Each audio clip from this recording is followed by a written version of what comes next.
Alafia from number 113 of Orisha Stone. Peace and blessings to the tribe.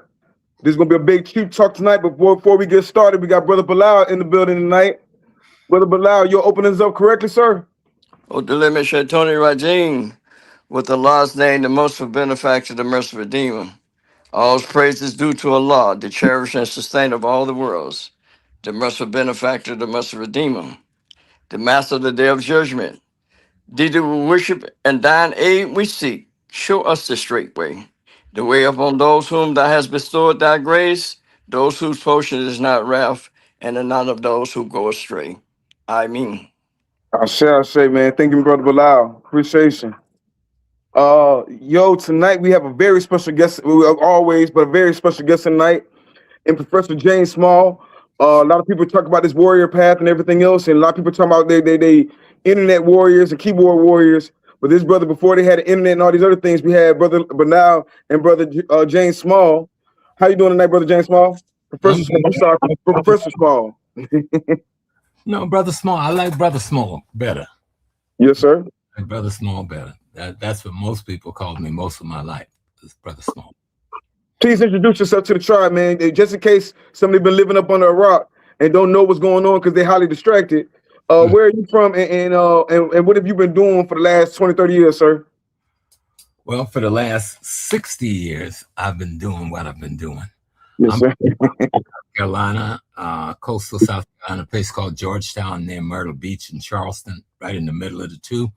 Been in New York for much of the time since 1966. I am a former imam of the Muslim Mosque, Inc., founded by Malcolm X after his assassination. I became the imam over that mosque for some 12 years of practice, 18 years of service.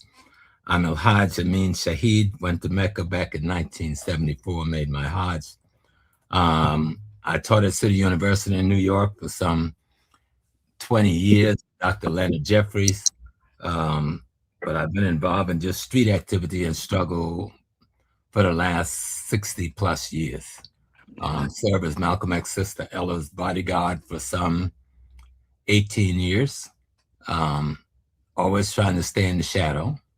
Trying not to be out in the last, I've been out more in the last 10 years than I was in 50 years prior. Still married to my queen, who I met in the mosque 55 years ago. Father of 8 children, 2 adopted, 23 grandkids. I believe in struggle from the cradle to the grave. I believe that true freedom is to be shackled to your identity. And I believe you must know history if you're going to destroy the enemy's mystery about you. And so the rest of it is just struggle wherever you are, economically, politically, and culturally. Wherever you are, no matter what your religion, what your belief, if you're not struggling around economic, politics, and culture, and getting control of land, labor, and resources where you live, to build communities where you live, you're not living.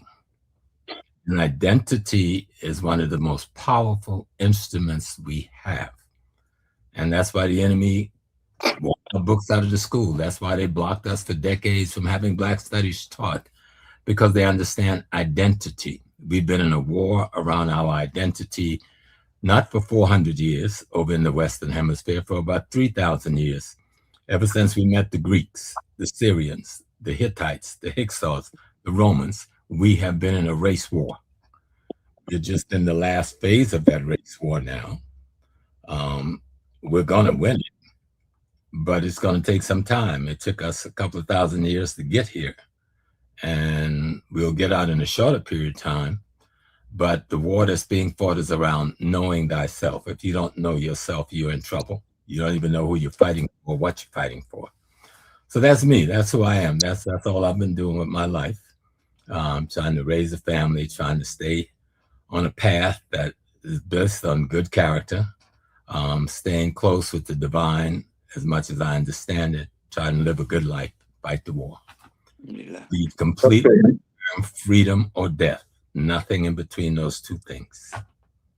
I say. And we think I had to give out a little libation for the ancestors known the unknown and the warriors known the unknown, and like such as yourself, and actually seen some different things. You and Brother Bilal have seen a whole lot in this struggle. Tonight we wanted to talk about economics and warfare and strategy and everything else because you've been through this many a times, and it's like we keep going through the same cycle over and over again. They got us fighting the same wars.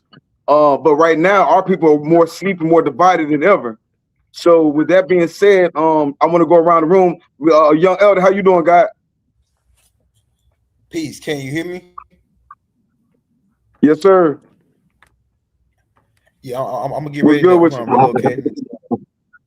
I'm gonna get ready to relocate in this living room in just a second so I can get close to the internet. But yeah, peace to everybody. Peace to the ancestors.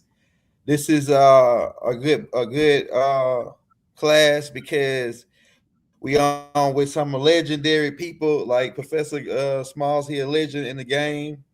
And we want to give him his flowers right now. And I've been watching him for a long time, since I'm talking about before I even started doing it. So he one of the legends in the game, and this right here is like it's like I can't say it's like a celebrity shock. It's like you know how when you meet somebody that you always admire, it's like that type of thing. So yeah. Let's do it, man. Let's do it. We Peace. got our young elder in the building, and this is our new age of getting information out. This is one of the chief minister of education. Uh, so tonight, without further ado, Professor Smalls, man, there's a lot going on in this world right now. A lot of psyops and different things going on. I know last year a lot of people took their tail and backed out of reaching out to you, especially when you were being attacked by a lot of low non-thinking individuals. And the whole time you trying to connect the tribe to make us more powerful as a collective, as a melanated collective. So with that being said, how are you feeling right now? Where are we at right now in 2026? Where are we at as far as military strategic? What's going on with it in this war right now? Yes, sir. We're not as bad as a lot of people think, because look at the four of us. We're here together right now. You know, actually 2 generations working together, maybe 3, 2 generations at least. And when I do a lot of stuff around the world with young people on platforms like yours in Africa and the Caribbean. Last week, I think I did one in Nevis and in the Caribbean. I did one with some brothers the week before that in Guyana. There's a lot of people around the world that think like you.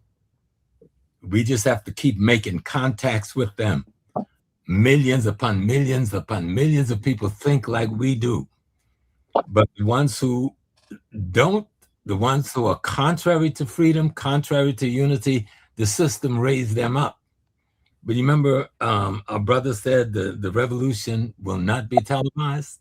In the 60s, they were televising us, and they found out, oh, that was a mistake because they became our communication network.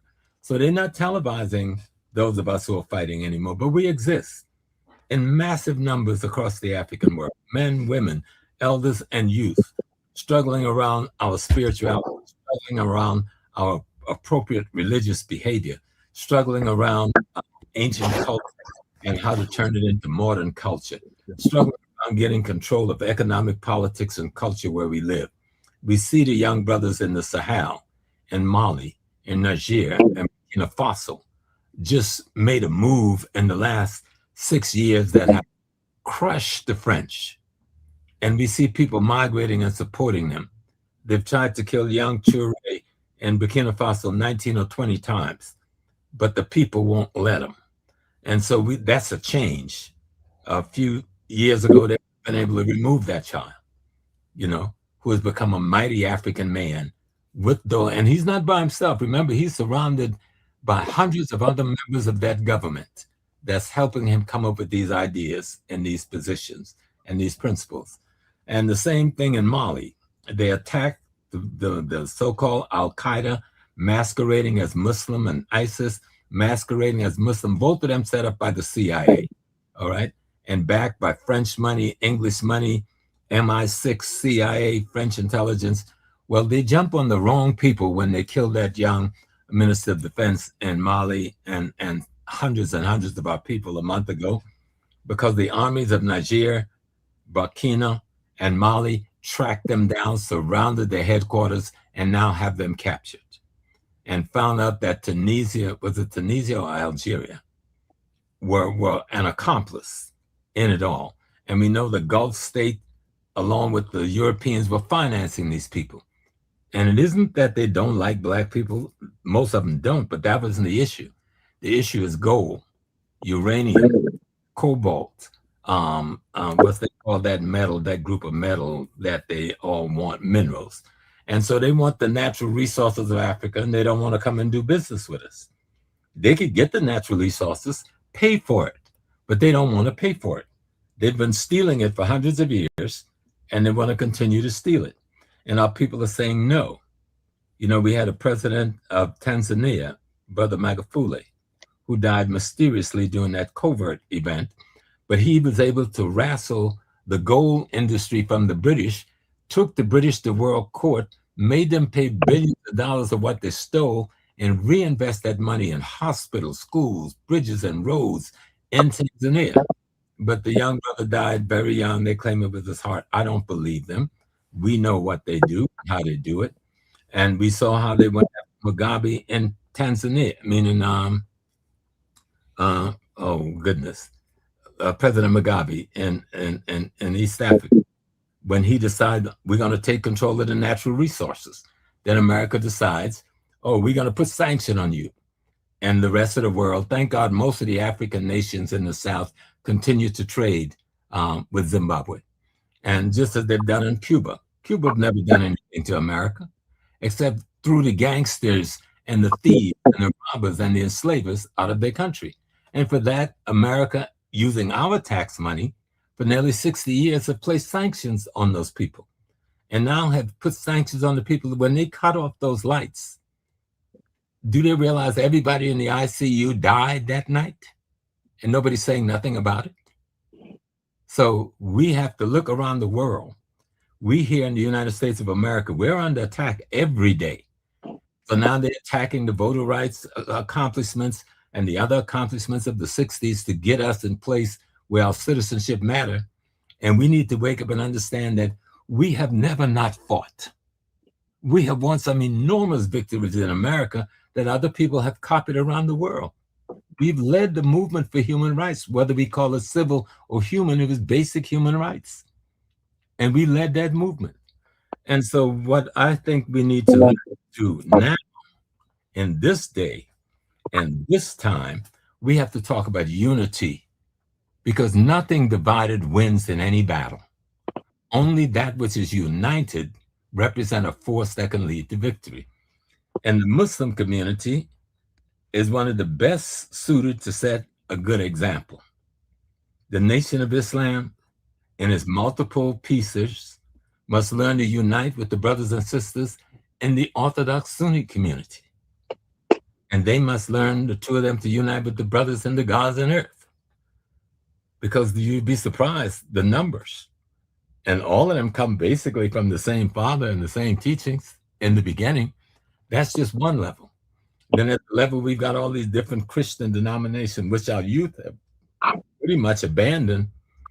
But why abandon all those nice buildings that we can't afford to buy, that we need to do Saturday schools in, and we need to do weekend after school for our children, and we need to set up STEM programs? Let's go back and take over the churches.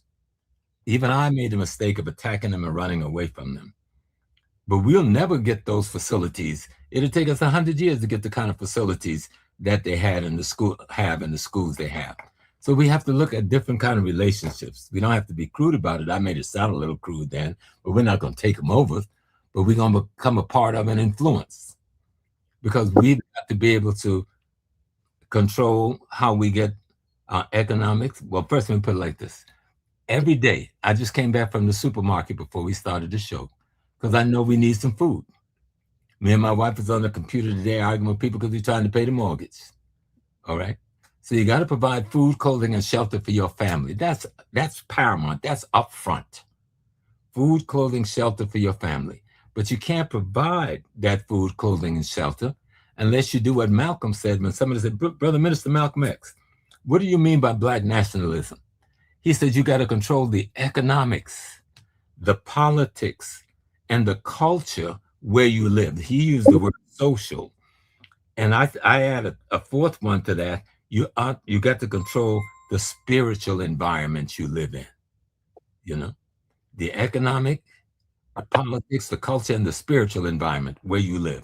Now, to do that, you got to take control of the land. You got to get control of the labor and the resources where you live. Now, I've been saying the same thing for 50 years. Some people are small, you've been saying this. It's true. If I don't breathe oxygen, I'm going to die today. If I didn't breathe it yesterday, I'm going to die. That's the truism. All right? Land, labor, and resources. And it's not as difficult as we think. I hear the brothers complain, say, well, oh, those are the people who own all the stores in our community. We shop them. Stop shopping. And they'll sell you the store for cheap. And you get control of the land.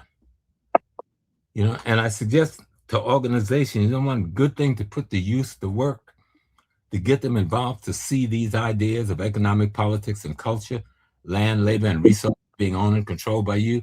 I remember when I worked with the brothers when we started the Sons of Africa, and we've been together 40-something years now, and we're still a pretty large grouping. We don't advertise ourselves, wear symbols or decal, but we exist as the Sons of Africa as an extension of Malcolm X's OAAU. I call it mapping the community.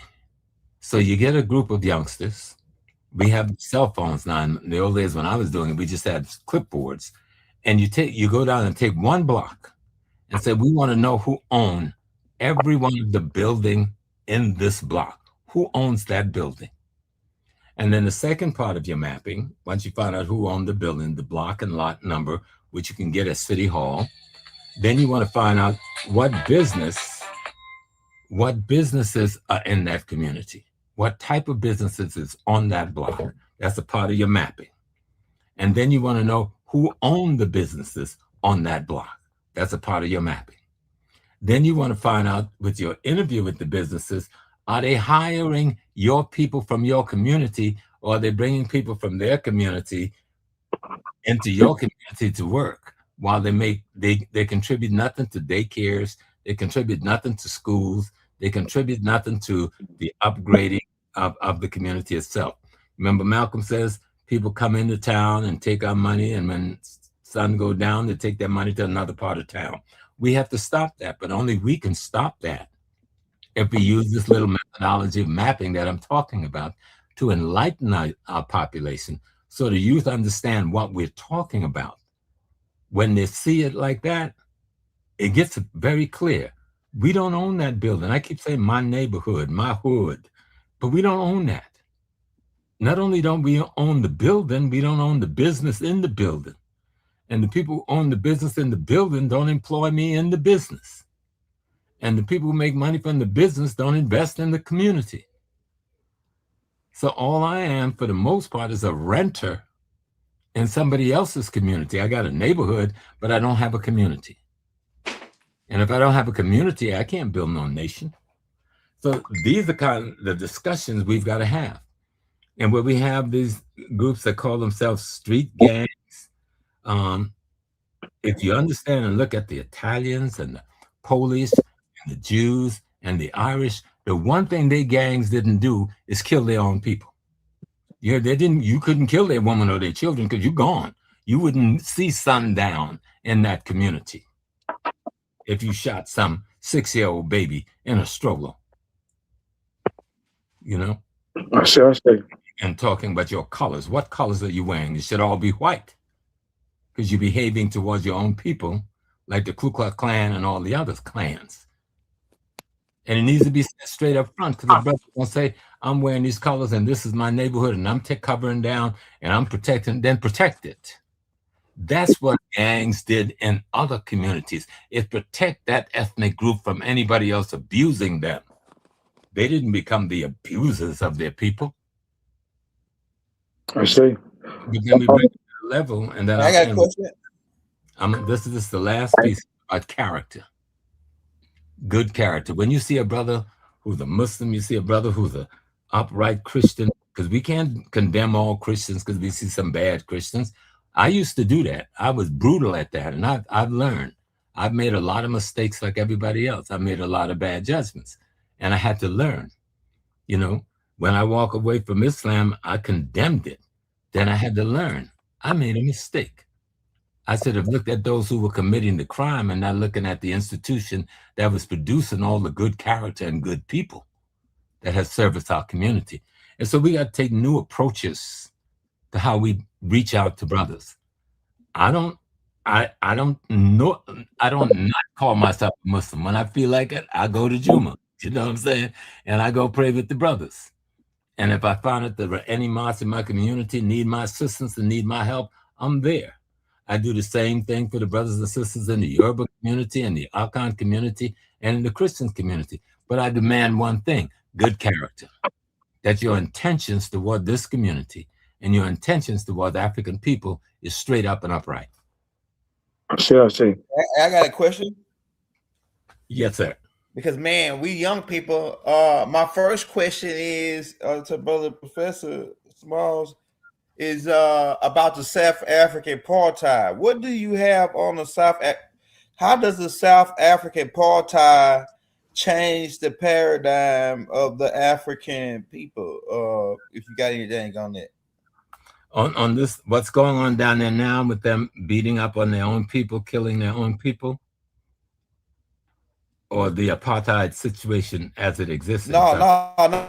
Going back to going back to the 1600s when the Dutch and the Portuguese under the Spanish Inquisition invaded the Africans and that paradigm. What do you have on that? That going back then, the 1600s. Yes, sir. Well, it again, it's the European enemy out of greed. When they discovered, how they discovered, you remember Islam rises in the 7th century, 600s. And the Islamic world under the Umayyads take control of the Mediterranean trade routes to the rest of the East. The European, who are now just developing their Christianity after the Protestant Reformation, but really, the Protestant Reformation haven't even come yet. This is with the Catholicistic, the Roman Catholic Church. They were trying to control all of the trade from China, from other places coming into the Mediterranean basin. Once the Muslims take control of Turkey and much of Eastern Europe and all of North Africa, they cut off the European. And now they're trying to outflank the Muslim. I'm leaving a lot out of the history. That's why they went into the Black Death. Because they couldn't get the salt, they couldn't get the peppers, they couldn't get the cloves, they couldn't get none of the spices to preserve meat. So they were up there eating all this rotten meat and all this stuff, and it got bad up there. They lost half of the population. So they were looking, and in the 7th century, under the Umayyad and a combination of the Umayyad and the North African Almoravids and Almoravids, they invade Spain. And we took all our knowledge and technology, and they go like, damn, there is a world beyond living in the gutter. We opened their eyes. We can call them the Black Muslims. Woke them up. And they realized there's another world out there. And we can see if we can, they're learning about our history. They're learning about Africa. They're learning, it isn't just that little piece of land they can see across the Mediterranean. And they also learn about a kingdom called Aksum, later to be named Ethiopia. And that in this kingdom was a mighty Christian empire, which there was. And they thought it was the same as their Christian, which was a messy misunderstanding of Christianity. And so they were sailing to find Ethiopia, join up with Prestigion. They had a mythical king, they called him Prestigion, never existed. And so they thought if we could join forces with this Christian kingdom, we could outflank the Muslims and take the Mediterranean back. And what happened, they discovered the rest of us. And all hell broke loose when they saw the wealth, when they saw the peace, when they saw the beautiful cities coming into places like Benin, where we had sewage and street lights with palm oil fueling the lights and gridded streets, and they lost their minds. And instead of coming and trying to make trade and do favors, they came back with their muskets and their swords and their armies. And the people who were living a peaceful life, for the most part, were farmers and fishers and miners. They declared war on us, and that's the war we're still in. I know I covered a lot of spaces, but this is how they got, brother, to South Africa. That's where they were fueled. That was a fueling station at first to get to Ethiopia. But going around, they discovered Mauritania, the Mauritius, the Indian Ocean, the Seychelles, and they lost their mind when they saw the wealth and the beauty in the people and everything. And so they decided to settle in South Africa. But it didn't go easy. You know, we don't study that history much. There was one Zulu war under General Bambata, where they killed thousands of those crackers. Thousands. But they came back in with the Gatling gun. And we had no match for that thing, where they could kill 1,000 of us in an hour, and our people stopped fighting because it was something beyond our imagination, that you don't even see a weapon, all you see people bleeding and dying. And then but when you think of the battles we won before that, studying the Zulu warriors, then you can go back to Sechueya, who killed, I think about, in one day, killed about 1,500 British soldiers. That was more British soldiers than had ever been killed since Britain had started trying to invade Africa. And it caused the Robespierre government in Britain to collapse, because the people say, you let our sons go over there and these black folks killed them, and they overthrew the government in Britain. But we don't even have that story. The king who fought that war against them was Sechueya, and he was the Zulu king. Or we can go and look at the Muhammad Ahmed in the Sudan. They call him the Mufti. He was a Muslim leader of the Sudan at that time who took on the battle against the British, and he killed the British general Gordon, cut off his head, put it on a platter, and sent it back up to Cairo.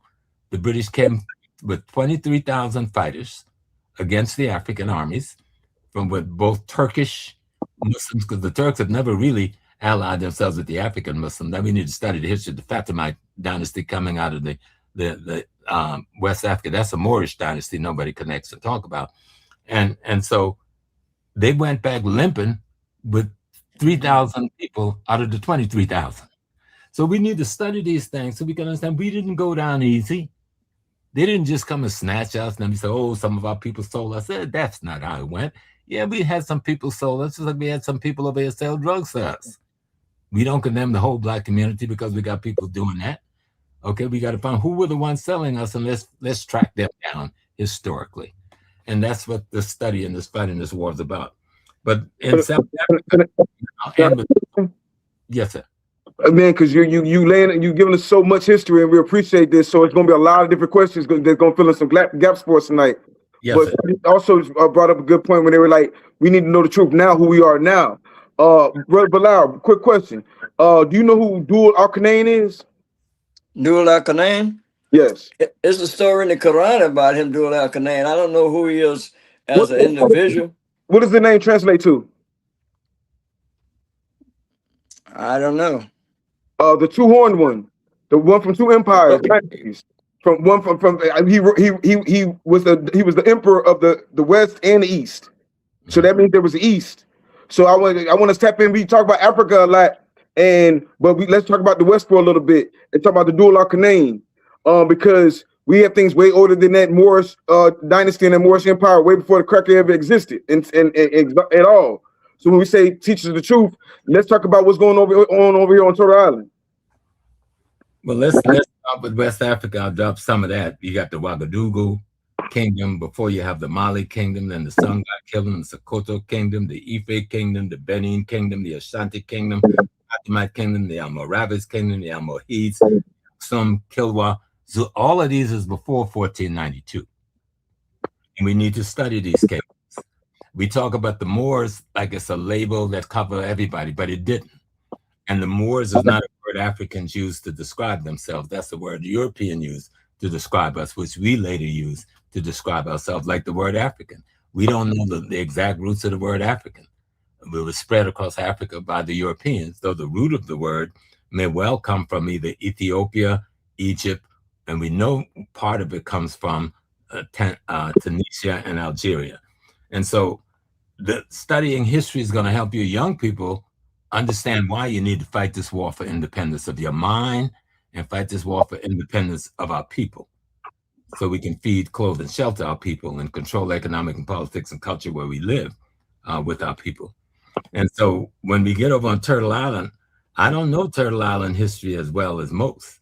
I know that, and I don't even know if this was really called Turtle Island. I know that became popularized in the 60s. And I fought on many reservations. I'm Native American and African, and I don't even like the term Native American because that's a misnomer. Even Indigenous is a misnomer, because you had the Asiatic coming through the Bering Strait, and then you had the Africans who had been here for a time. We don't even know how long we've been here. We've been in Central South America. We've been in North America longer than any other group, tens of thousands of years. But we need to study that. You can't just say that and then create myth around that. I've been up and down the Mississippi. I visited 20, 30 of the mounds. I've been to past East St. Louis and visit the Mound City up there. Do the study, do the research. Don't just talk about stuff in the Grand Canyon we can't prove. Let's go to the things we can prove. I am Tuscarora and Chicora. I'm Malian. I'm Congo, Angola, and I'm Sierra Leonean, Mendi from the Mali Empire. I know all those ethnic genes is in my blood. I've been to reservations more than once for our family reunion up in the mountains of North Carolina. Many of them have lost their way too. They think they're white people up there on the damn reservation. I had to break up a whole powwow when we had our last reunion and tell the Negroes, y'all need to come and see your family out here dancing around for white people. And so the unconsciousness comes from not knowing history. History makes the mystery. And I love you say that, because let me say this one thing, young elder, because we're not gonna do. I remember last year a lot of people were disrespectful from behind the computers and everything else. We're not gonna be disrespectful, because one thing I love about his brother, he always says it. We got it easy. We got the internet. We got cell phones and stuff now. We got brand new information that they don't have. When this brother was doing stuff, there wasn't no internet. They were doing books. They were what did you say the other day, brother? These were books that were force fed to y'all. Y'all went out there and got the information the hard way. So exactly. A lot of people egotistical. Yeah, they when they find some new information on Facebook or find some new information on TikTok, and they be like, "Why doesn't the elder know this and this?" It's we're in a new age of consciousness. So people know much more than I do today. But the thing I say to them is, if you're going to teach your people, you have to be able to show them how you know it, so that they can know it. We don't want people running around believing, because then anybody can give them beliefs that's not appropriate, that's not right.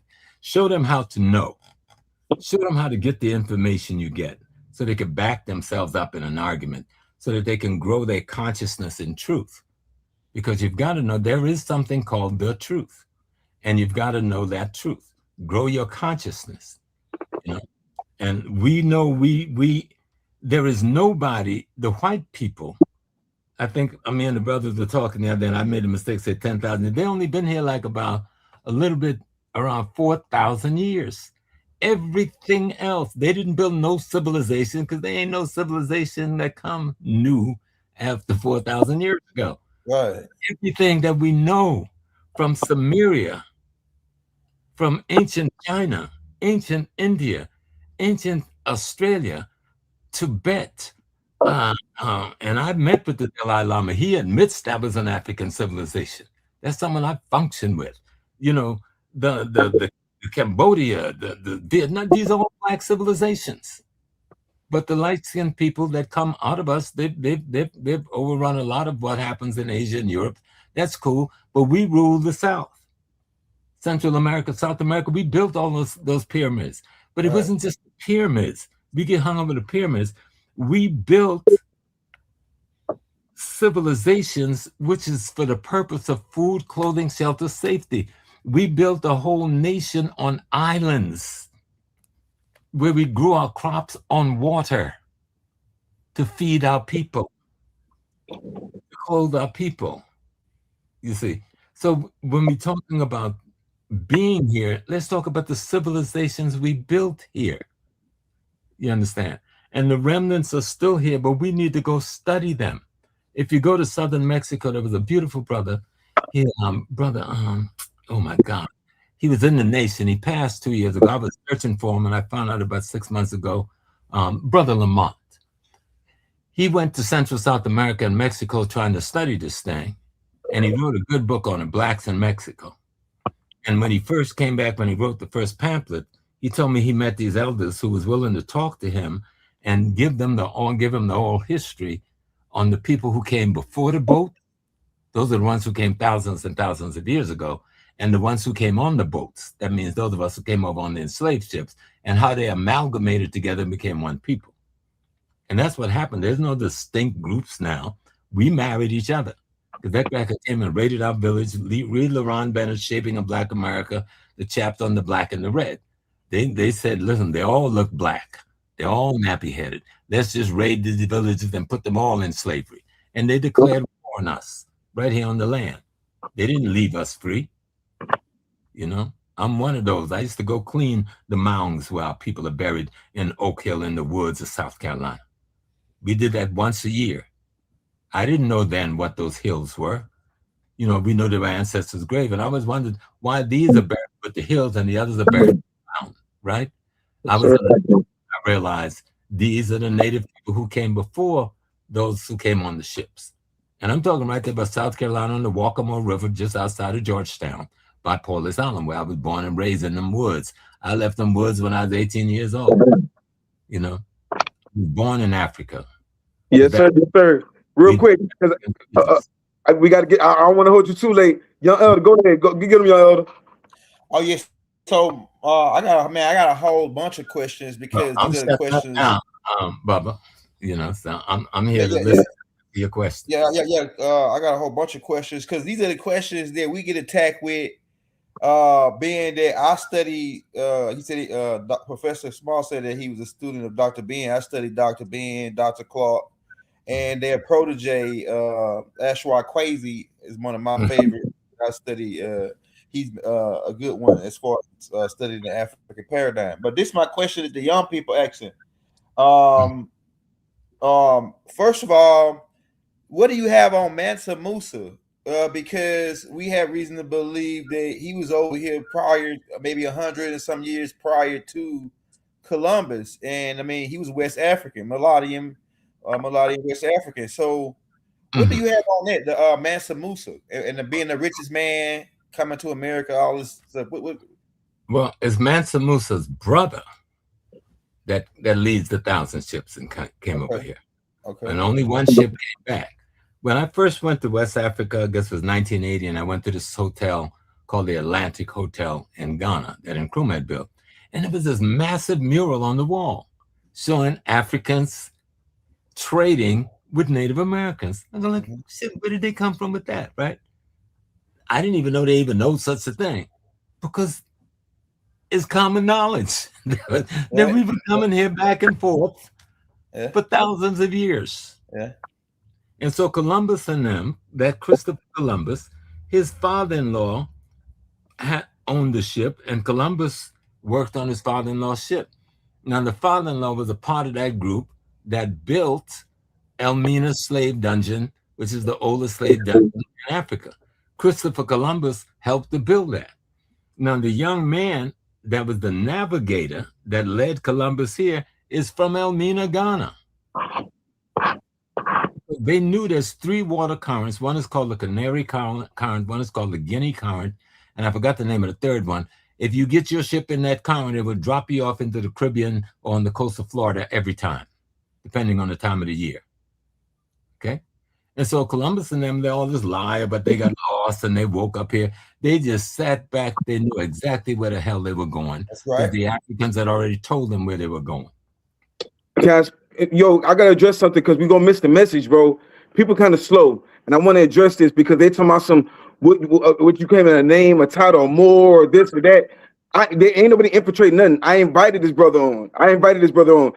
Young elder. I invited these brothers on. So ain't nobody infiltrating. We're getting wealth of knowledge. Y'all so quick to say no to Africa, like this man just broke down. There's a wealth of history and going back and forth. If we cut off one side of history, we cutting off everything. He just said they've been coming back and forth for thousands. They've been coming back and forth for thousands of years. So when they say the elders are stubborn, think about how stubborn y'all being, not listening. And we can prove it. Like we can prove it with the Olmec. We can literally prove it with the Olmec. We don't have to attack the brother at all. This is the elder. So please don't get kicked off the channel, man. Just hey, you know what I'm saying? Ease up, man, and enjoy the show while you can. Continue, OG. Let me say something on the Moor. We are Moors. We are Hebrews.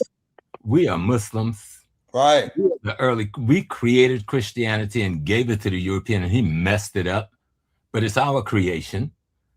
Islam is our creation, and I can prove it. You know, the Prophet and one of the brothers who are sitting there know there's a surah called the Surah of the Cave, where the Prophet goes in this cave and hiding because people wants to kill him, and the spider drew the web over the cave. So when they came to that cave, that was Al-Burra al-As. And Al-Burra al-As is the same guy who leads the Umayyad army into North Africa and hook up with the Almoravids, the Moors, and move into Spain. We need to understand the details of history.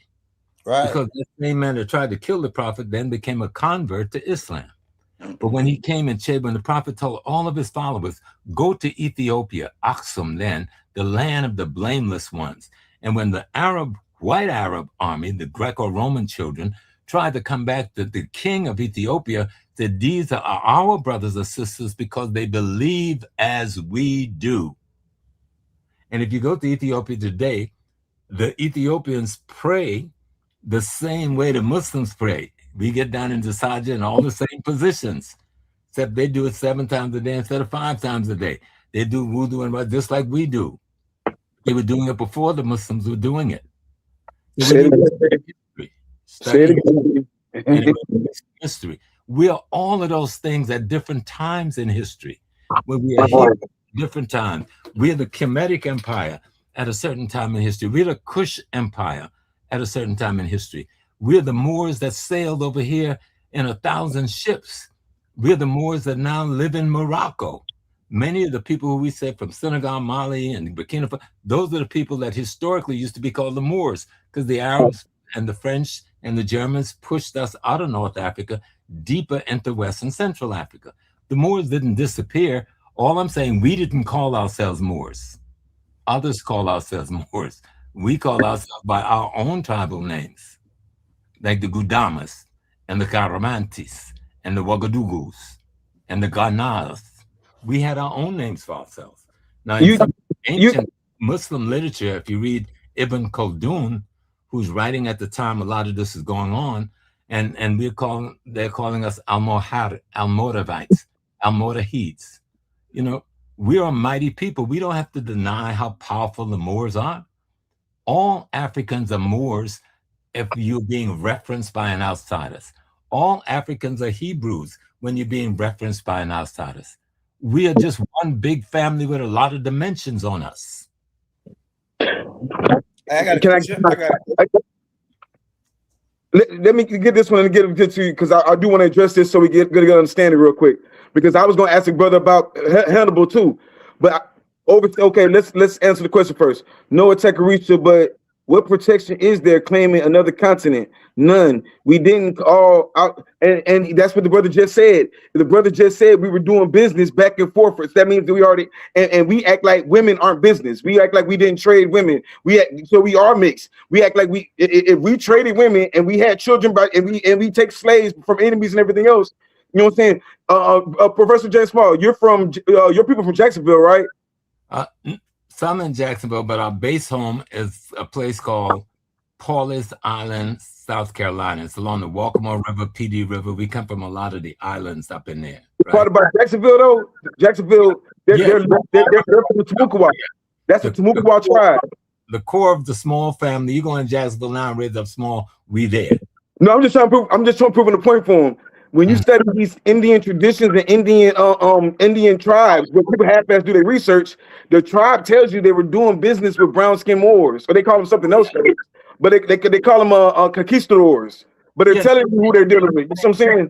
We've been coming back and forth for thousands of years. So the whole world is ours. We're not claiming one continent. We not claiming.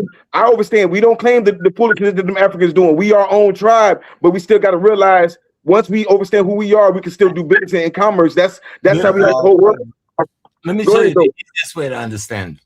The Yorubas in Nigeria is a tribe, and they practice the Yoruba ethnic system and cultural system, but they are part of the nation of Nigeria, and they are part of the continent of Africa and the African race. You don't have to cut off your arm to identify your chest. You don't cut off your legs because you're trying to identify your arm. Of course, we've been in this. Some of us have been here for 500 years. Some of us have been here for 5,000 years and probably longer. We have our own culture, but we need to learn it. I hear people talking about it. Show me your tradition. You're talking about this tradition. I can show you. I grew up in it. I've been fighting for it since I was a child. So if you learn the tradition of your people, learn the culture and the values. My grandmama was a root lady. That wasn't no game. She was a priest and a doctor and a physician and a bunch of other things. And every single one of our villages had a root man and a root lady. Now, the white man may talk about us despairingly, but we didn't. Those are the people we looked up to. Because that came out of our ancient American history and tradition, and they merged it with the new African tradition. The Gullah Geechee didn't come from Africa. We merged two culture. I'm Tuscarora, and I'm Chikora, and I'm Mendi, and I'm Angola. I know that. You understand? No, I'm gonna start ignoring them because they be acting like they don't understand what a DNA strand is. I think they only got one DNA strand when the whole time you have over 13 DNA strands and half of them you cut off because they just want to be stuck on stove. Your elder, I didn't mean to cut your wisdom, man. Go ahead and what was your next question, guy? No, but I want to make sure the young brothers and sisters really understand. Stop fighting with yourself. Just learn. If what we say don't make sense, then come back and teach us what you have that makes sense. That's all you got to do. If you don't love yourself, you won't learn to love nobody else. And you can't love yourself if you don't know yourself. And like I said, I get it because Africans have become such sellouts, and Africans have become such dishonorable. For us over here in the tribes, it's death before dishonor. All of us are trying to stand on something. We trying to stand for this indigenous land, and I agree with a lot of them. You know what I'm saying? Because the Africans be the first ones. They down there killing each other in South Africa. They killing other black people. I'm gonna have to check you, Orisha. They won't raise hands to the white man. But I'm gonna have to check you. You saying Africans? The Africans in Burkina Faso, and Mali, and just killed a bunch of white folks and a bunch of Arab folks and a bunch of other black folks the other day. All of us are not betraying the community. Nowhere in the world. So let's seek out those who are betraying them, isolate them, and deal with them. But you don't cut up you don't commit suicide because you have an infected finger. Get rid of the infected finger. I say, yes, sir. My question is we talked about it the other day when we was on the phone about them calling us Moors and this and that, and the African term. So I went and did a little background on the African term and found out, like you said, Professor, that the Romans called us Africans, and it was right around after the 46. The Romans called us Africans. Now you said, yeah. So this is my they call, and I heard Dr. Ben say that the word African really come from the Afar people. The Afar people, right? And that's why the Romans call them that land the Afar land, right? Yeah, they're in the Afars are in Ethiopia, Sudan, and Egypt. And I believe they was in America too, before Columbus. I believe they was in America because I got evidence. We were here by thousands of years before Columbus. Columbus met us here, and he wrote about it in his diary. He called us Ethiopian. His brother, Columbus' brother, wrote it in his diary that he met these Ethiopians who were his guide. Verrazano, even when he came to New York, talked about the Ethiopians that he met. Remember, in those days, the word they used to describe us was Ethiopian, which is a Greek word, not an African word. It's a Greek word that means burnt face, baked in the sun. So when they saw us, they thought we were white people baked in the sun. So they used that word. They would only later learn that we were their mothers and their fathers. And they would write about that too. So you read Herodotus, or you read Plato. Plato said in his book Phaedrus, the Ethiopians, meaning the black people, the Moorish people, gave to the world all of its sciences. This is their big boy saying this. And he names the science. And his book is called Phaedrus, or the Phaedra, and this is Plato. And he said they gave the world arithmetic, geometry, medicine, geography, astronomy. And he said the greatest science of all that these Ethiopians gave to the world is the science of writing itself. And that's their big boy. All right. Aristotle says similar things and others, but all we got to do is study, and we can outflank anybody. No one can mess with our history. Our history is world history.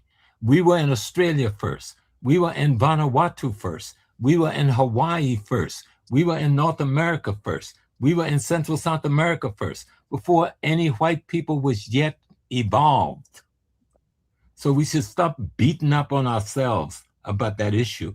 Study and teach our children about the legacy of our presence in this hemisphere. Instead of using it to attack brothers and sisters in Africa, they're trying to survive too. And they got bad apples there, just like we got bad apples here. We certainly can't say, with the killing we do of thousands every year, or shoot up each other every year, that we have a bunch of good apples. Let's try to figure out how to build the best character by learning history, value our women, value our children, value our family, value our community, build good communities, build good neighborhoods, and push other people out. And to do that, you don't even have to kill them or hurt them.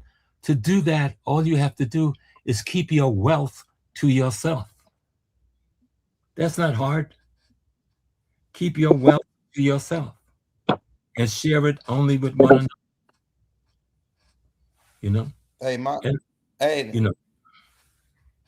Yes, sir. Oh yeah, another part to my question about the Afar people. Now, you said that they call these particular people, the Afar people, Africans, and then from that point they began to.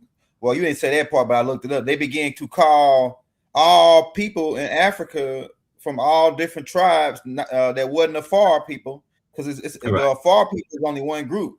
You got the Twa, Sans Man, the Y2Cs, right? All these different groups. So how they have their own ethnic names? All them wouldn't be Africans. They wouldn't be Africans. They wouldn't be Afar people because they different from the Afar people, right? Well, most of the difference are not genetic. The difference is cultural. You know, the difference is how I interpret my environment and how I reflect that environment to reflect me. You know, the things we call religions and spirituality has nothing to do with some of the foolishness that we do in our practices. Religion was to explain the universe, explain cosmology, and explain ecology to ourselves, and how it works and how we should work optimally as a part of it. And then we replicate that and repeat those things so that we learn to utilize nature the way nature should be utilized for optimal growth. Even praying is a science. It's about energy. It's about matter. It's about vibrations. It's about rhythm. It's about light. Take those 5 things away and you don't exist. Bring them together following certain specific laws and rules of the universe, then we exist. And so our ancestors was trying to make that's the sacred science that so many people now call religion.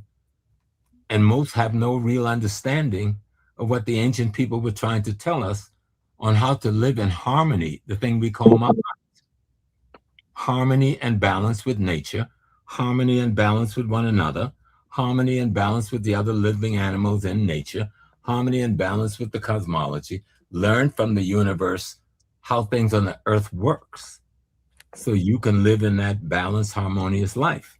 That's what they were trying to do in Kemet. They weren't just building pyramids and building buildings. In Central South America, they weren't just building pyramids. All those things were scientifically constructed to serve the environment that the people lived in. And they were trying to find ways to love one another. They were trying to find ways to be in harmony and peace with one another. It wasn't about making war over conversation. And so we who are here in North America, we have constituted our own tribe. And there's nothing wrong with that. There's nothing wrong with even saying I'm a foundational Black American. I could say that, but I'm still an African. Being foundational Black American don't stop you from being an African. You understand? If I want to name myself the Zulu Nation in North America, based on my personal history as a group of people separate from the Zulu Nation in South Africa, I can do that. But I'm still an African. That's a bigger picture, you know? My finger isn't my arm, but the finger contains every cell that it takes to make up my arm. My arm isn't my torso, but my arm contains all of the cells it takes to make up the torso. We are part of this one body, but we have different functions and we have different responsibilities to keep the whole body working. What? And so that's spiritual understanding we've got to regain, you know? I sure. Genetics, you said it wasn't no genetics different, but I think it is because of the Twa, they don't get no taller than 5 foot. And the Watusi, they get taller there. So that's a genetical difference, huh? But I think the genetic, you can, in most of the research that you would look at, the genetics is no more than 1 to 2% difference. And I've not lived around, but I've been around the Twas, and my spiritual breeding in Ghana, I have a priestcraft breeding. I'm Nana Kofi Mpansa, the second of the Agogo stool. But the sister who raised me was trained by the Twa. Okay. And people don't think of the Twas as being in Ghana, those little people, but they love me. I'm like their big baby, right? Mm-hmm. And when I go there for the Akwesi Dai, I haven't been in a couple of years. His mama died. She was 101. And at the big Akwesi Dai, they would let no one sit beside mother but me, because I was her favorite child, her favorite student. And we're talking about people like this tall. Yeah, 4 foot, 5. But they could dance, they could play drum, they knew the science, they understood nature, they knew cosmology. There's some heavy teachers. Young, you brought up the Twa. Where the Twa originally from, though? Like Congo Basin seems to be. Did you say they from Ireland and Greenland? No, Black people used to live in Ireland too. No, I'm saying when they say the Twa, I think it's funny because when they say Greenland and Ireland, leprechauns, but they drove us out. The people they call leprechauns, that's the Twa people who lived in the British Isles. But our genesis seems to be the Congo. No one can prove that the genesis of humanity is anywhere else except in Southeastern Africa. No one. Bring your science to the table. But that's the thing. That's the only thing. And I respectfully just point out one thing. Science has brought some new stuff out from South Carolina. They found some new bones of the oldest bones. Let's make sure the white man ain't playing with us again. And you're absolutely right. And you're absolutely right about that. But also, that's why I said sometimes it is good to talk about and focus in on Indigenous America, because when we talk about Indigenous America, all the history you gave us about Islam, those Olmec are way older than Islam. Those Olmec are about 2,000 years, about 2,000 and some change older than Islam and Christianity. They're older than that. Exactly. So that doesn't mean anything. The temples in Cambodia are older than that. No. What I'm saying is that when we say the temples in ancient Mexico and all over, I'm naming just the Olmec, but we have the Toltec, we have the Yucatec throughout South America. So with that being said, if it's 2,000 or 3,000 years older than Christianity, which Christianity is only a couple thousand years old, but maybe 16,000, 17,000 years old, and we all know that Islam was big on creating Islam. I mean, Christianity is big on creating Islam. So that means by default, Islam is younger than Christianity. When I say the Olmecs and that is the evidence right there to say we're older than what they got going on over there. There's nothing over there that's older than what we have over here. No, you're not using the right measurement. You're not gonna play with me.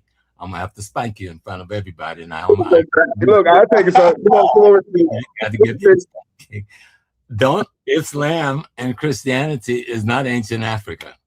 All right. Yes, sir. those are modern African phenomena. And so we don't know what the age is.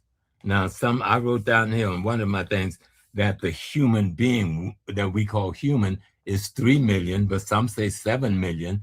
We don't know how many millions of years we were in other places.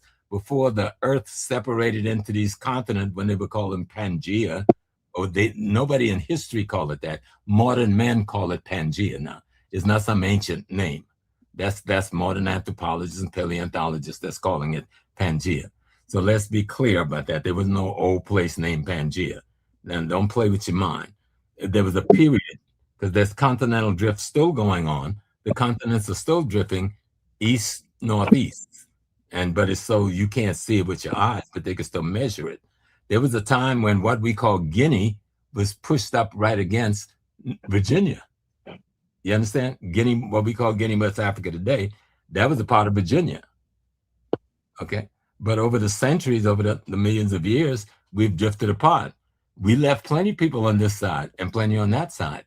But that part that we are calling Africa, which was snug up against, you can fit it right in between the Gulf of Mexico, the United States, and South America, and it'll fit like a puzzle. Yes, sir. But it has drifted away over the centuries. I'm just saying that place where they're looking at the Genesis place is in that piece that drifted that way. There is no war. The only person I've seen, we've been talking about the Olmecs for 60 and 70 years. But the people who are just discovering these things, they're talking about like they just had a discovery last year, an epiphany. No, we were teaching this in Black Studies for the last 60 years. Somebody haven't been listening. If you've been listening, you could keep up with them. Nobody ever denied that these were African civilizations except white people. And even some white people have written in support of our understanding. But we don't care what they write. We know we populated the whole world. The only people in the world that can call themselves indigenous is the African. So there's nothing extraordinary about being indigenous to North America. We were indigenous to everywhere, including Russia and England and China and so forth. So we are caught up in the American mind, the African American mind, need to wash the whiteness out of itself. Your skin color isn't enough to acknowledge your race. Your race is a set of ideas and principles on how you see the universe and how you work with this universe. It's a set of ideas and principles on how you see the earth and how you work with this earth. It's not just location. Yes, sir. The case, the white man could be boss. He could say, I'm boss. I look at them fools and laugh for them thinking they're boss. But we know they're gonna be disappearing in 100 years. Genetically, there won't be any of them left. But what are we going to be them mentally? Are we going to be them spiritually? That's the danger. Can we find out what was the mind of the African? What was the spirit of the African? And let me tell a little secret about Islam and Judaism and all, because I was, it takes some growing to understand that there's nothing different about Islam than there was about the Olmec thinking. They're the same thinking. They may have called it something different. When there's nothing different about Christianity other than the foolishness the white man and his messing with the document called the Bible and that meeting at Nicaea and then Conference of Trent and the Councils of Chalcedea, where they messed with the ancient African writings and left stuff out because they were too ignorant to keep it in. All people were trying to do is explain what the universe to themselves. That's all religion is, my brother. We want to make it a man or a woman or angel. What is an angel to somebody? Hell, I'm an angel. If I help you out of a difficult situation that you couldn't get out of, and I bring you sets of ideas and principles that let you take your mind and grow yourself out of your difficulty, you better damn call me an angel. So you need to just understand that these things that we call religion, that white people have tried to turn into a civilized identity, the African man and woman was simply trying to say, we live in nature. How do we explain it to ourselves? We live in the cosmos. How do we explain it to ourselves? How do we know when to plant, what to plant, when to harvest, when to kill an animal, when to eat this animal, when to fish, when not to fish, because the fish need time to spawn and have new babies. You don't want to eat a pregnant fish full of eggs, so you don't fish that. All these things we learn from studying nature. And so when we look at the whole thing, it doesn't matter what we call it. We just have to find the best model of it. What is the best model? And some of the models from ancient time was far better, but we need to study them. Let's do the research. I've never been to Mexico because I'm scared of the drug wars. You know what I'm saying? I want to go there so bad and climb up that pyramid and go in those temples and read that ancestors left. And I'm going to go to before I leave this earth. I'm going to go to Central South America. I'm going to go down to Belize. And I thought Belize is the only place I'd been when I was fighting back in the 60s, you know? I'll say this. Well, a couple things. One, we were watching a video earlier, and I didn't realize the amount of self-hatred the Belize have against Indigenous Americans. Yeah. One, me and Young Elder were having a video. We were having a show last week. We were talking about the gangs. So I called over to California. And I started talking to a couple people, and they let me know it was straight up. It was like, yo, I'm thinking it was a black dude saying this. He said, yo, I don't attack white people. I don't attack Mexicans. But when I see black people, that's who I kill. And then I said, man, them niggas over there slow. Them niggas over there, this nigga. And then my homeboy called me and said, nah, bro, that ain't us. Them people from Belize, they like agents. Those are agents. So I will say this. Like that. I fought in the jungles of Belize with a gun in my hand with the UBAD party of the 60s. And we didn't always think like that. I just put that out now. Happening. You remember when everybody got angry with me when I made that statement? Now, my tongue was kind of tired that day. I didn't really say what I really wanted to say. I was trying to say our behavior is like the CIA. Listen to me well. And I'm a man who's got a baby by an agent, but she ain't a baby no more. So I know how you can get close. You can get so undercover that you forget you're undercover. You know what I'm saying? So I'm trying to tell you something. I see it happening all over Africa. And as old as I am, they still try to get young women to push up on me because they see me out here doing what I do and think they can sway my thinking. The CIA is not a James Bond movie. Most of what the CIA do is not shoot people and run around jumping from trains and elevators. Most of what they do is disinformation and misinformation. That is the primary job of any intelligence agency, to gather information on a people and to do disinformation among a people. And when you start seeing the same pattern in South Africa, in Belize, in the United States, and Ghana, you can bet the CIA and all of its tentacles got a hand in that. You know, if it looks like a cat, you better be damn sure it's a cat. And we're not paying attention. If we knew history, you'd understand precisely what I'm saying. Let me ask you this about history, because we got to jump timelines a little bit. That's all right. Teach us about, because people keep on talking about well, he's this and he's that, and they get so caught up in names and titles, but you just destroyed that whole name and title thing. It don't matter what you call us. You know what I'm saying? We all indigenous to something, to this earth. Everywhere, yeah. Let me ask you this. Hannibal, what was so special about Hannibal and how like people don't understand Hannibal, he connected all the tribes that they didn't agree, they didn't see each other as the same. He connected all these tribes. Can you teach us a little bit about Hannibal and what made him successful? Well, one of the things that made him successful was his ability to unite people. And he united people from West Africa, Central Africa, North Africa, East Africa, and he built one of the mightiest kingdom that we know today as Carthage. People try to give credit to the Roman, but the people who lived there before the Romans came over and invade, those are the people Hannibal got, and he brought elephants. His elephants was like the army tanks of today, and he went through Spain like the Moors did, and he went across the Ferris Mountain into France, and he hit Rome from behind. They did not expect that some black dude was going to leave Africa, go through Spain, come through France with tens of thousands of soldiers, and hit Rome from behind and pretty much wiped Rome out. He made a fundamental error when he didn't complete the wipeout. You know, had he wiped them out, he never would have lost the Punic Wars, finally. And the Romans would have never came into North Africa. But there's another group we keep forgetting. When the Moors arose, beside the Umayyads the black Arabs, the Arabs weren't always white people, right?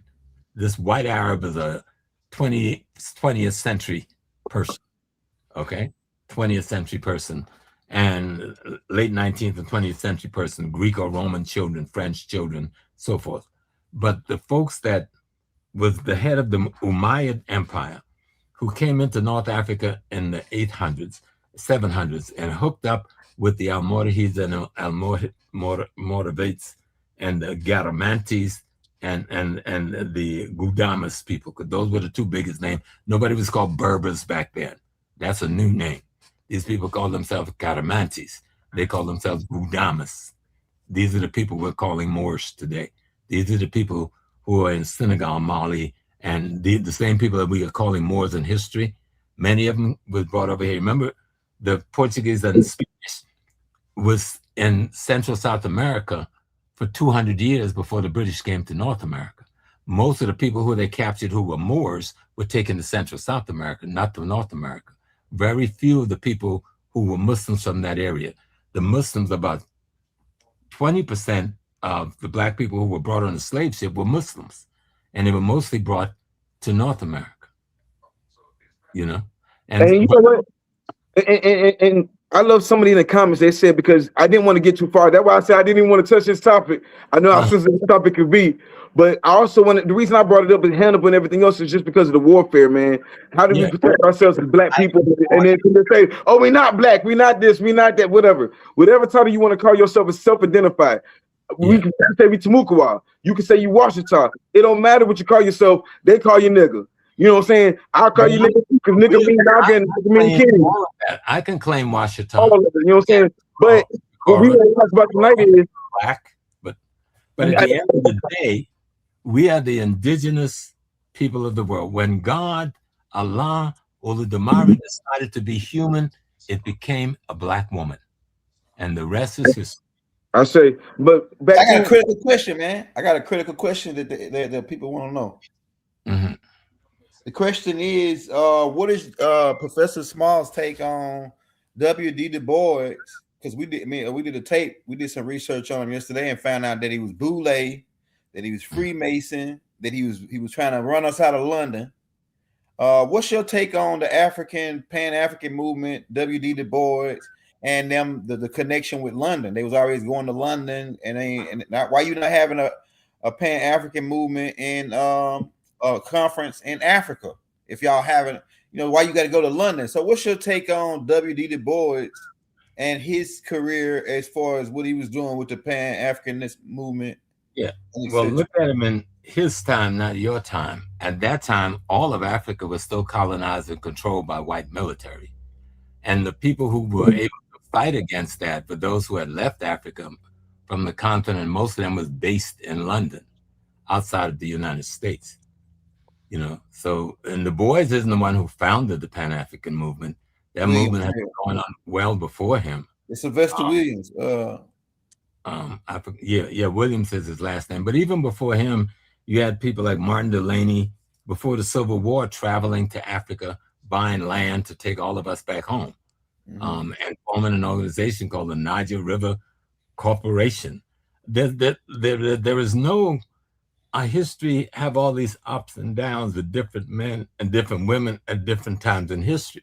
Now, the Boule has never been, the Boule, many of them may be enemies of the black community politically in terms of ideology, but the Boule didn't start out as something that was anti-black. And Freemasonry, it was born in ancient Kemet. It's not something that's born in England.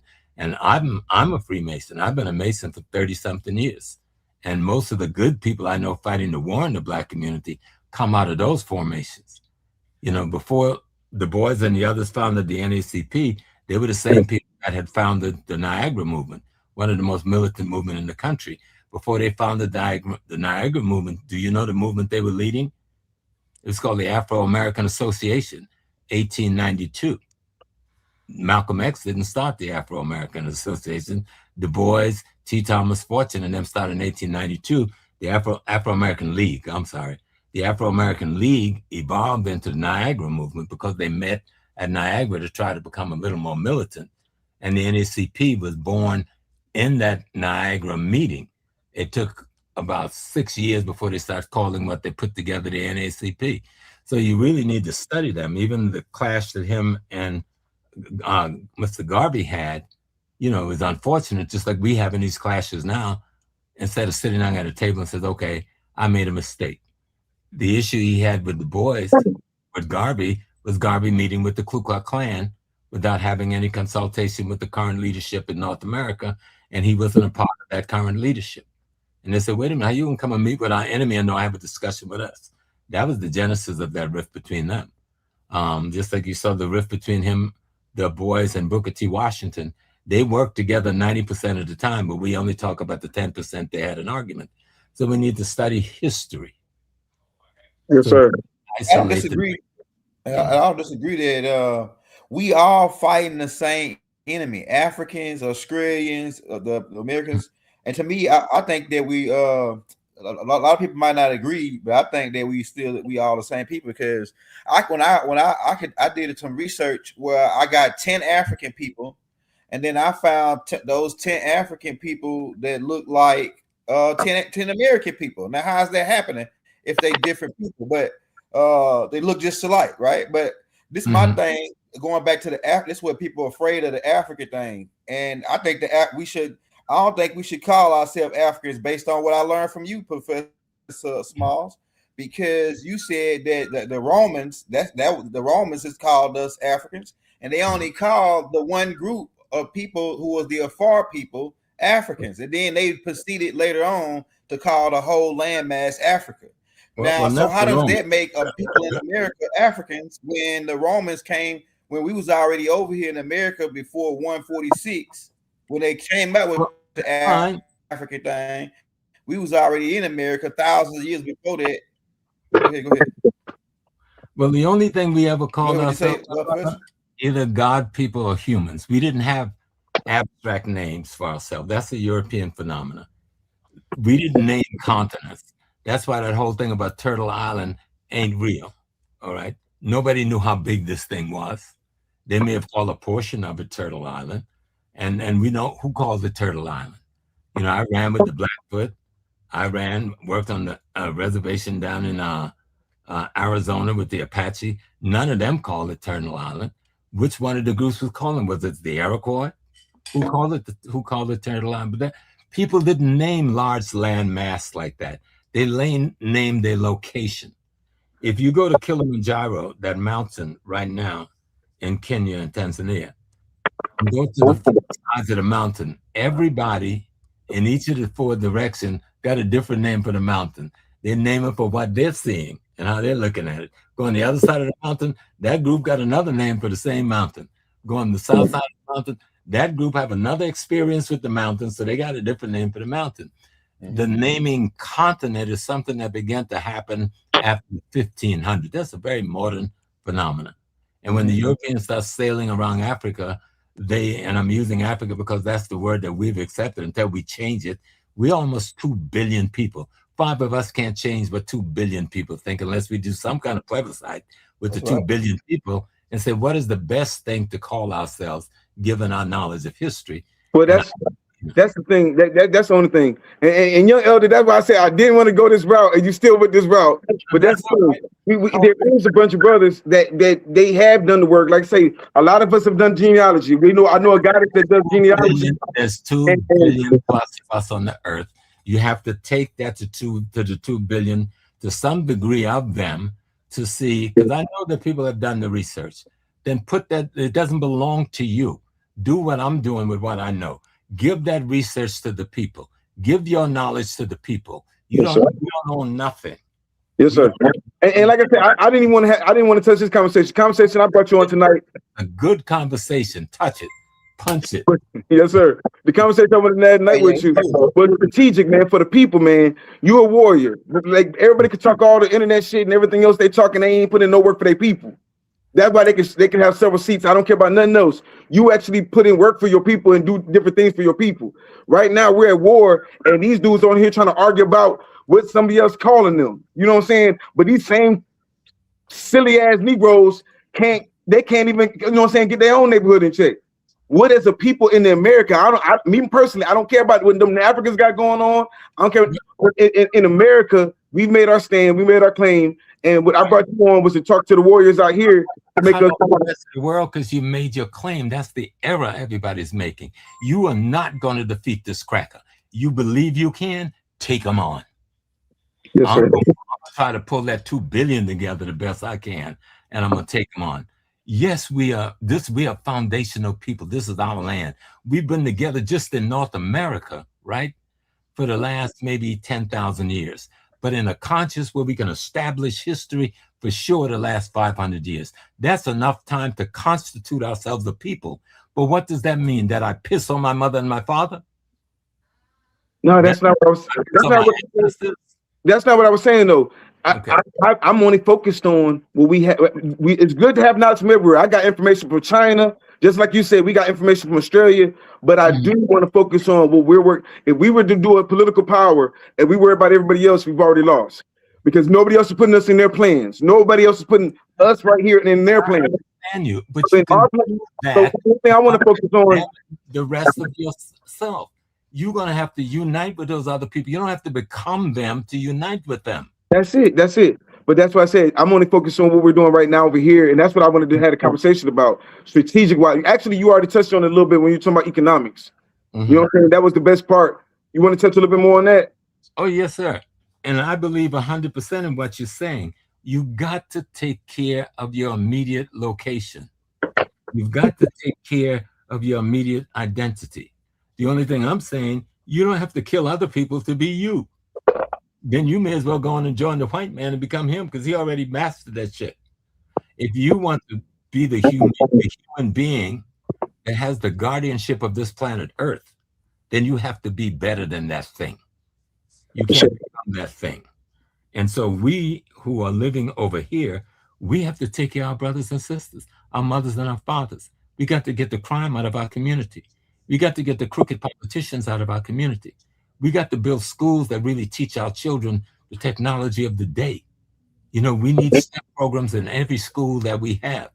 We need to have every institution, the mosque and the church, bring STEM programs and after-school programs and Saturday programs to teach our children STEM and history and culture every day. But we've got to make sure we understand clearly we got to master economics, politics, and culture on the block we live on in Philly, in New York, in Los Angeles, in Chicago, or Detroit.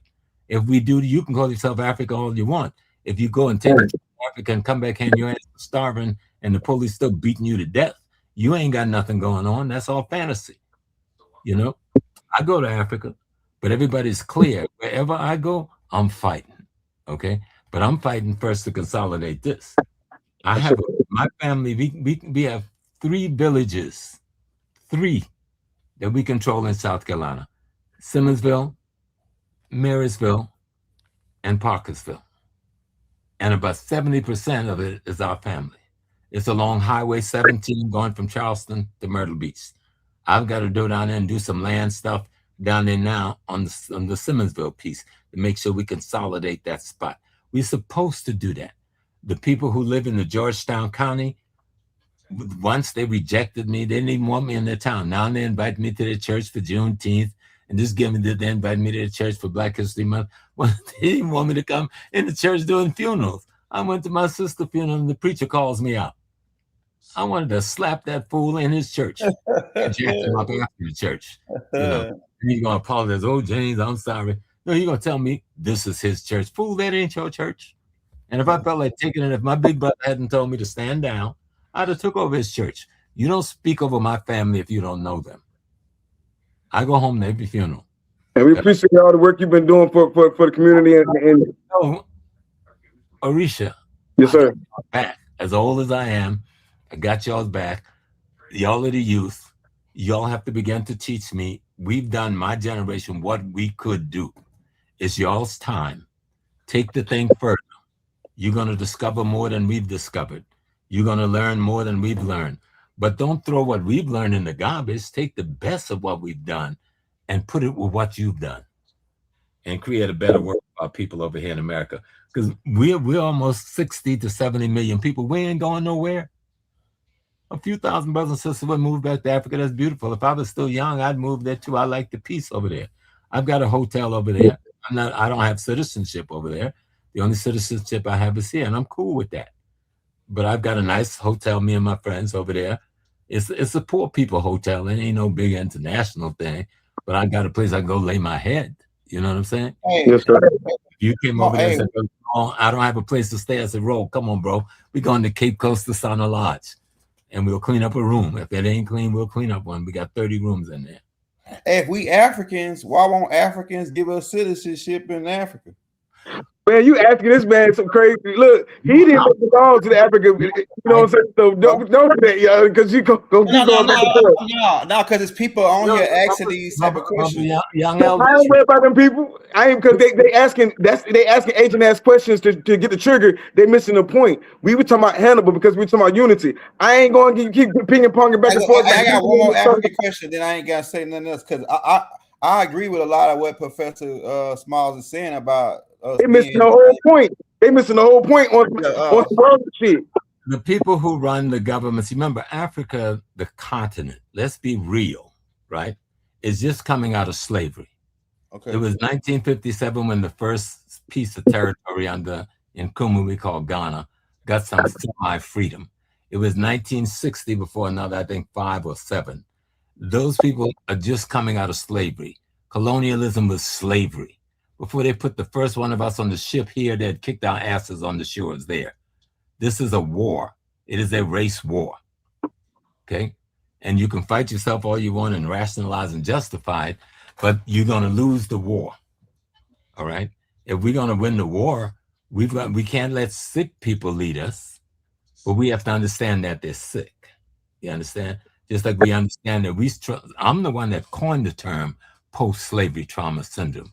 Our sister would write about it decades later, but I was talking about it using the term post-slavery trauma syndrome for a decade before others started writing about it, because we carry the sickness in our mind, and that's what's going on the continent. They just come, they're where we were in the 1800s in terms of a conscious view of the group's freedom, right?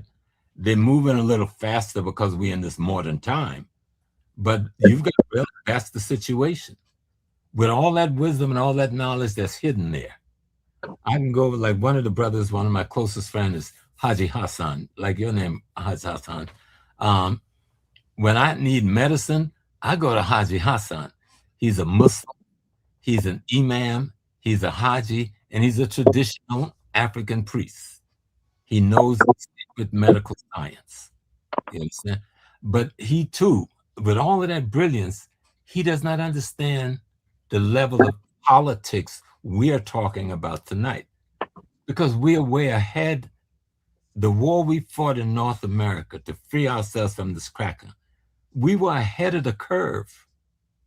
You understand what I'm saying? We're way ahead of many of our people who are just beginning to get free. When I first started going to Ghana, nobody in Ghana, the community, went into the slave dungeon.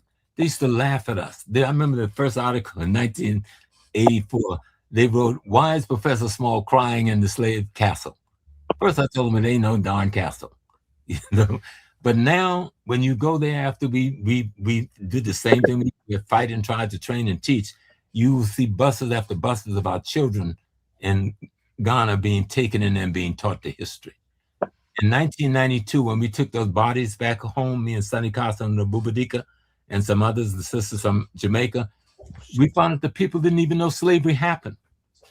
Most of Ghana did not know the transatlantic slave trade even took place, because nobody teaches it in the school system. They teach it the same colonial curricula of enslavement that they were doing. So they got a long way to go, just like we had a long way to go, but we're way ahead of the curve, because we've been fighting. You see, the reason our fight has been so gross, we're the only one that had to grow up in the devil's house. We grew up in a majority white controlled nation. Everybody else is in a majority black nation that is a minority white control. So we had to take the devil on face to face, toe to toe. Nobody else has had to do that. I love that you said that. I love that what you just said, because that's a real truth that we don't acknowledge. A lot of them Africans are 50, 60 years behind. in their mind and time and in real time and everything. And with that being said, that's more of a reason for we realize that the whole world pays attention to what we do right here in America. The whole world. They got Iran putting out rap videos trying to communicate to us. They got the White House. Donald Trump just dropped some kind of. They watching everything we do right here in America.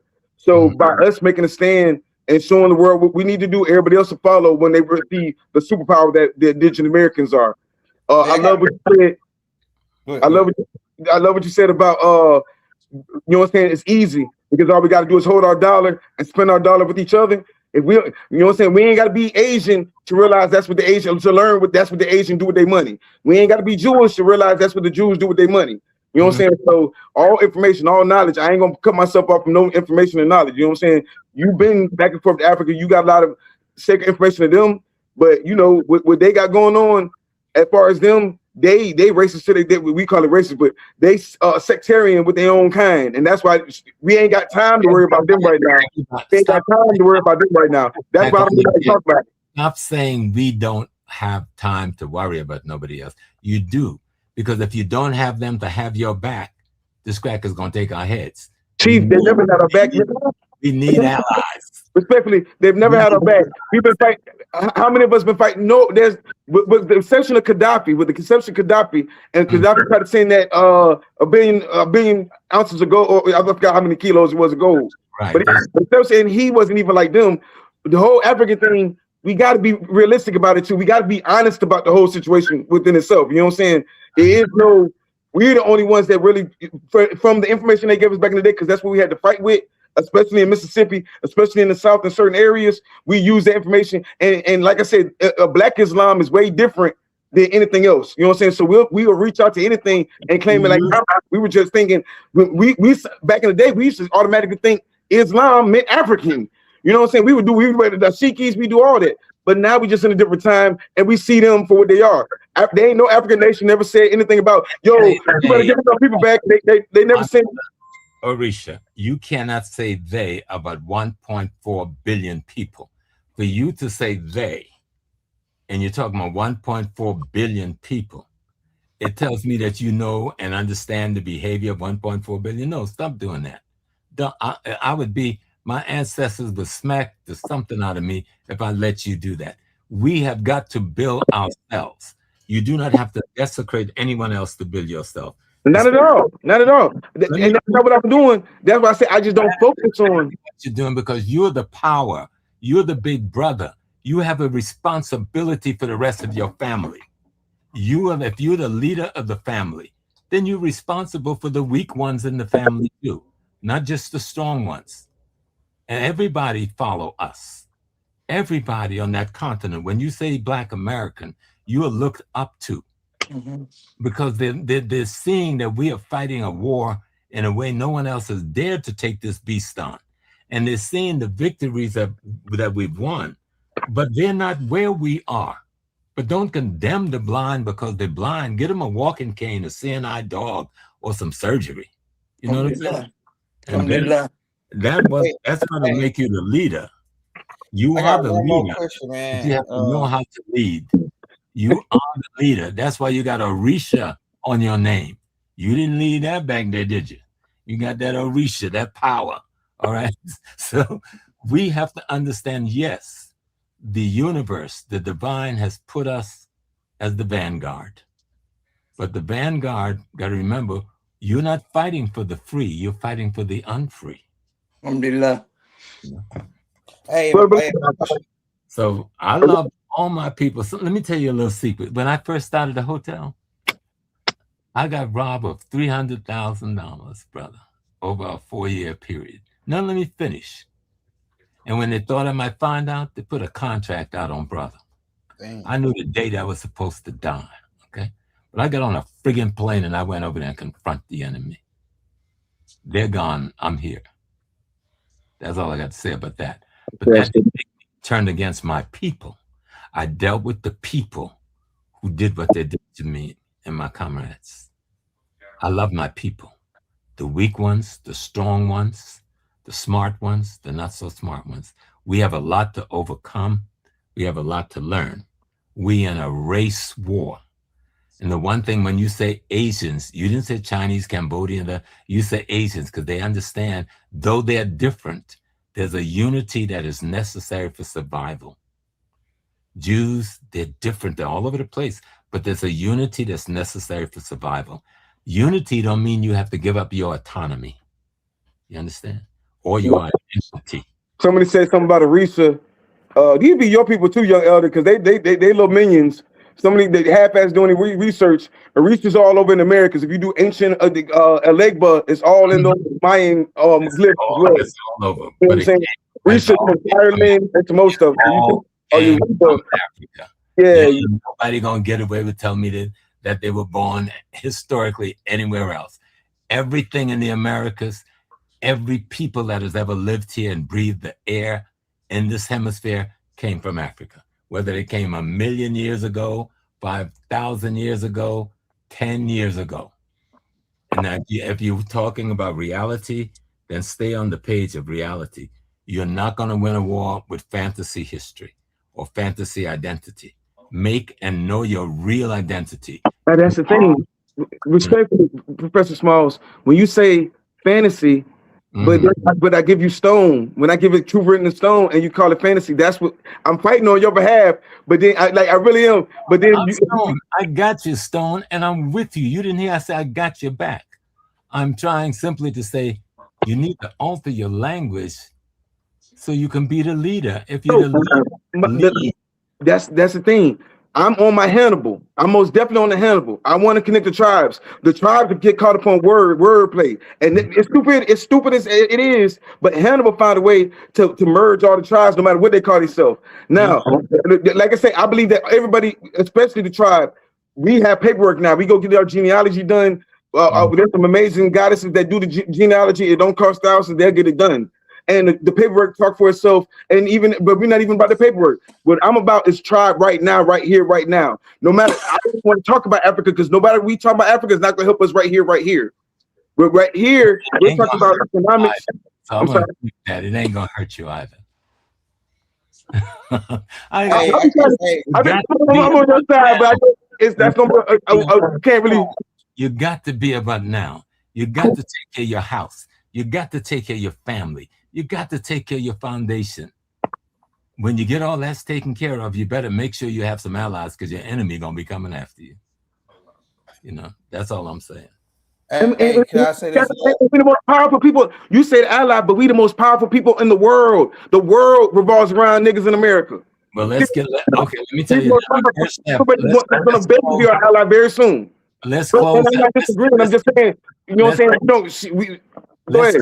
Let's make them. We're the most powerful people in the world. Let's close Angola prison and bring our brothers home, and then let's close the other prisons and bring our brothers and sisters. There's almost 1 million of us. Let's stop by that. Let's bring them.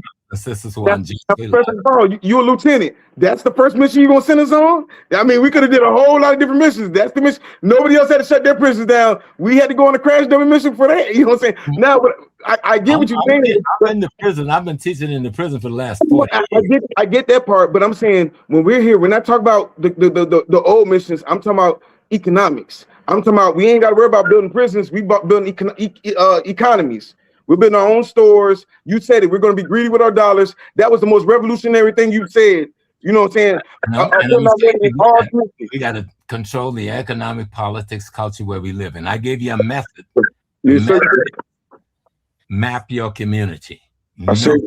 You know what you're looking at. You know what to do with it.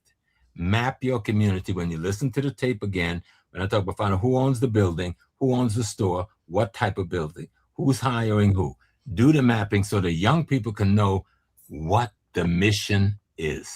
Yes, sir. If you can't feed yourself, your enemy is feeding you, and if your enemy is feeding you, he will control you. If you can't determine a house for your wife and children, your enemy will determine, and that means that ain't your wife, and those may not be your children. And so we need to get serious. And then the culture is just teaching what you're teaching now, the values that you want your people to have in terms of self-reliance, self-independence, and self-dependency. I'm with you. I'm at your side. I may not be able to have you back, and I'm a good martial artist even at 8. No. You look.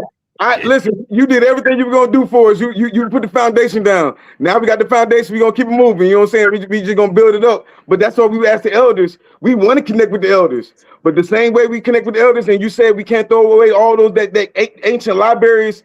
Don't throw away our ancient, you know what I'm saying? Because we looking it's indigenous futurism. We about to build something so beautiful. It's gonna be Crystal City. Go ahead, young elder. And let's build the future on the ancient knowledge. All I'm saying, if I see a brother walking down the street and he blind, I ain't gonna kill him, and I ain't gonna leave him there. I'm gonna put a little rope around his hand and tie it to my hand. So now you just follow the rope, because you're my brother. Or I'm gonna get him a stick. I'm gonna call Fido, my seeing eye dog, and I'm gonna say, Fido, you take care. I got a water fight. I got to build a building over there. I got to put in a bridge over here. I got to build a farm over here. And we have all these farms in the South. We should be able to create. And I know there are a lot of different brothers, because I've worked with the brothers down in Coldwater and other parts of Mississippi. So I know there are a lot of brothers who are doing farming and other things. We need to try to pull that together as much as we can, because that's how we supply our grocery stores. The King's on the show right now. The king of America's on the King of Mississippi on the show right now. Brother Bilal, tell us what you do, sir. Alhamdulillah. I want to tell Brother Small, I appreciate his information that I was able to take in tonight. I had to break away for a minute because I was fasting today. Yes, but I'm an elder myself, but I learn a lot. I learn a lot from you talking, and I think what the main thing, our young brothers, we have to understand, we could not throw away what has been a foundation for our people. And the brothers and sisters in Africa, like the brother said, they're behind us and they're looking up to us. So we can't leave them behind. We got to pull them as we try to pull some of our people in this country is behind us. But we got to have patience with them and understand slavery had done more damage to some of us than it has done to a lot of us, you know what I mean? And some of us still have the slave mind, even in our community. So we're going to have to work with them, those who will let us work with them, to try to save all our people, as many of them as we can, especially in this day and time. And I want to thank the brother for allowing me to be a part, and I want to thank you for allowing me to be a part of this talk tonight. And I received a lot from it. So I'm very grateful to Almighty God for having this opportunity. But we're gonna have to be patient with each other. We have to be patient with even our family members, because as you grow, that don't mean everybody else is growing along with you at the same pace. Yeah, people in the same bed that's going in the opposite direction. Right. So you can't throw them away. You have to try to reach back for them. And like the Honorable Elijah Muhammad said a long time ago, the civilized responsibility is to teach the uncivilized. Wherever he find him, whatever people he find him in. If we can, it's to try to help civilize the people. By Allah's grace. So I want to thank you, and I'm gonna sign off. I raise sheep, huh? Before you sign off, that's why I was asking you. Can you tell them about your land and how many acres of land you have and what you do on your farm? Well, I raise sheep and goats. I just bought 25 more acres of land, and my family has a 62-acre plot that I live on, and I added 25 more acres. But I have about 45 or 50 sheep, and I have goats, and I have other farm animals. So I know that is the future. If I can get some young person in my family you talk about trying to reach people, trying to reach somebody in my family that can come here and stand in and learn this before I leave here. Yes, sir. Well, so we don't be in touch. Stone gonna make sure that we all hook up with each other. Yes, sir. And anything you can do to us. Yes, sir. So I think Brother Stone is a young brother that's been in my life for a long time, and I've seen him grow. But I just want to ask you one thing: don't leave nobody behind that you can help. Yeah, he's a soldier. He's a general. Yeah, he's a general. He's always had that wisdom and that get up and go by himself. So I love him for that. So may Allah bless you, brother, and you stay strong and keep pushing forward. Yes, sir, man. Appreciate you. Thank you for your time, OG, man. And we'll have you back soon. All right, God willing. Yes, sir. Hey, peace. man, can I say what I was gonna say, man? I've been waiting a while. Do your thing, young elder. Hey, so this is the problem we're dealing with, Elder Professor Smalls. The problem we're dealing with is that we are indigenous to this land, whatever you want to call it, Turtle Island, or make some North America. before 1492. We agree is that we agree with that. Yes, Now, sir. the problem we having when we accept the African narrative, even though we can accept the African narrative, but the problem we having is once we accept the African narrative, they tell us that, hey, well, you don't got no rights to this land. You are African. So you don't got no connection to it. You are African. So then when we go back to Africa, just like you said, we go to Africa trying to figure out where we from. Nobody accepts us over there. It's like we stateless. We just wander in that sea. Don't know where we from when we accept the because we accept we were slaves and brought over here as Africans. That means we have no rights whatsoever to this land. So it pretty much the African paradigm robs us of our indigenous rights. And then when they come and talk about reparations, we don't want no damn reparations. Who are you talking about when you say the heirs to this land. We are the when heirs you to say this land. our When we accept the indigenous African- right? Go ahead. Who are you talking about? Say what? I never seen. Who are you talking about when you say our indigenous right? Because the African that came on that slave ship and the one who had been here, they married into each other and became one. And so both of those things we have to do. I don't see a contradiction. That's the thing that's bothered me. How is others able to see a contradiction? I can be an African American, I can be a Black American, I can be an indigenous, and yet I know I still came from Africa. Then you could keep this. We could say, keep that. I'll take all the gold and platinum and cobalt, and I'll go fight for that. That'll be the wealth of the world. The youngest population on the planet Earth is those who are living on that continent. The wealthiest piece of real estate on the planet Earth is that continent. You may be willing to give it up to somebody else. I'm not. It's mine. Africans don't want to give it. The Africans don't want to accept us. I don't care what the Africans don't want. You can't be talking about 1.4 billion people. Because if you do that, that don't sound right. Don't do that. You're not talking you don't know what the 1.4 billion, because I met, for the ones who robbed me, I met 99 out of the 100 that didn't rob me, that helped me, that saved my life, that told me who was robbing me and told me who was trying to kill me. Those were also Africans who did that. Now, the ones who were doing the opposite, they got handled, not just by me, but the others we calling Africans who helped me. And so just like over here, when I go to Harlem, I can't say because somebody's selling drug on a corner, Harlem a drug dealer, that wouldn't be true. And I dealt with a Nicky Barnes and backed him up and made him give me a campus drug-free for 20 years. So we have to figure, how do we do this? Yes, we are indigenous to this land. That's a fight we have to fight in many spaces, but that don't cut me off from my genes that come from Africa, because I would like to take the genetics routes you took. And I can tell you that whatever genetics you're doing, they're going to give you the majority of the genes going to come from that continent. I got a little Irish in me, I think about 3%. And for the Native American, the so-called Asiatic that we call Native Americans, I got 5%. All the rest of what I got came from Africa. But see, the key thing is, when did it come? Right? So it may not have come just on the slave ship. That Angola I got might have been here for 5,000 years before the slave ship. You understand what I'm saying? But it's the same Angola genes. Did that make sense? I don't want to say that sounding stupid. No, I'm with you. What you're saying. So we got to fight both of those battles, is what I'm saying, brother. We got to fight both of those battles. This is our land. We ain't gonna give it up. That's my land too. I ain't giving that up either. I can agree with it. You know, so that's the position I take. So I ain't giving this up. Great question. Somebody got a great question, and because I like what young Elder.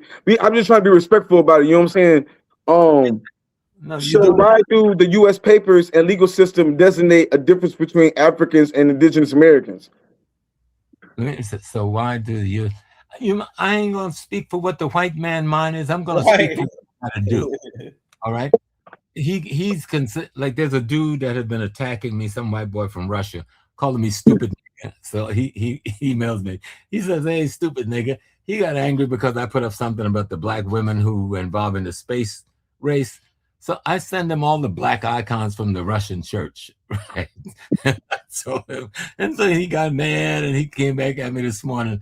So I call him my little white nigga. I said, all right, little white nigga, if you're going to miss all that I've sent you, you know, tell me what you think of everybody in your church in the ancient days was black. Jesus was black, Moses was black, and you're Russian. This is your church. So stop playing. So my thing is, we are the world. You understand? The black man is the world. The white man, so-called, has only been here about 3,000 to 5,000 years. We are, but he's come with a vengeance and he's kicked our butts all over the place. And we're trying to get control of our lives from his mess. And so I'm careful that I don't fight my cripple, that he's crippled, because my cripple don't see that he's in my way. Then let me join the white man and be a demon like him. He'll reward me well. But if I'm going to remove that demon, I cannot become the demon to remove the demon. Yes, we are the planet. We are the cosmos. My religious perspective is very clear. I am the universe. We are the universe composed of this thing called human. All of our indigenous religions say that, from Kemet and before Kemet and after Kemet. And those religions we gave to the European says the same thing. They just misunderstand it through ignorance to understand what they even got. You ever seen a picture of the Last Supper? Everybody's seen it, haven't you? Right. And in the picture of the Last Supper, you got a man sitting in the middle of a table with light coming out of his dang head. He's the sun. On either side of him, you got 6 people. You got the 12 months, and you got the 12 signs of the zodiac. And the 6 people, they're separated in 4 groups of 3s, right? The 4 seasons. So that picture is an anthropomorphic explanation of cosmology and ecology at a time when crackers in Europe were 99% illiterate. So you paint a picture to tell the story of real sacred science, and most of them don't even understand it today. They're looking right at it and don't even know what they're looking at. It's a whole book in one picture. And it's a book about our science. They've stolen our science and put the sacred out and call it science. What he's calling Western science, we took that to them. The Moors took that to them through Spain. They didn't have that. We gave them a little bit back in Greece, and they lost it and went into the Dark Ages. And then the Moors came and brought them the science back. Then they stole it and just took the sacred out of it and call it, what did they call that? The Reformation or something, or the Age of Enlightenment? Well, we enlightened them fools. Then they came and kick our butts. So now we have to figure out, how do we put this genie back in the bottle and lock it there for eternity? And we can do it, because Stone and the youngsters are going to lead us there. I'm not going to be here when y'all do it. I'll be gone at 80. I'll be gone when y'all close the door on them. But it's y'all's job. I'm just here to give you a little bit of foundational information. You take the best of what I give you, throw the rest in the garbage that you don't need. You ain't going to be able to use all of what I say. But some of what I explain and some of what other elders that bring, you'll be able to use that. Then do what you're doing. Build on that, just like we built on the elders who gave it to us. And you create your world. But your world must be based on what is truly universally, and I'm using the word African because that's what we call ourselves universally now. But we could throw that out tomorrow and get a new name. And whatever the consensus is cool with me. So I'm not hung up on that name. It's just that that's what most people identify themselves using, that label. And so we are the universe. This is our planet. We need to take it back.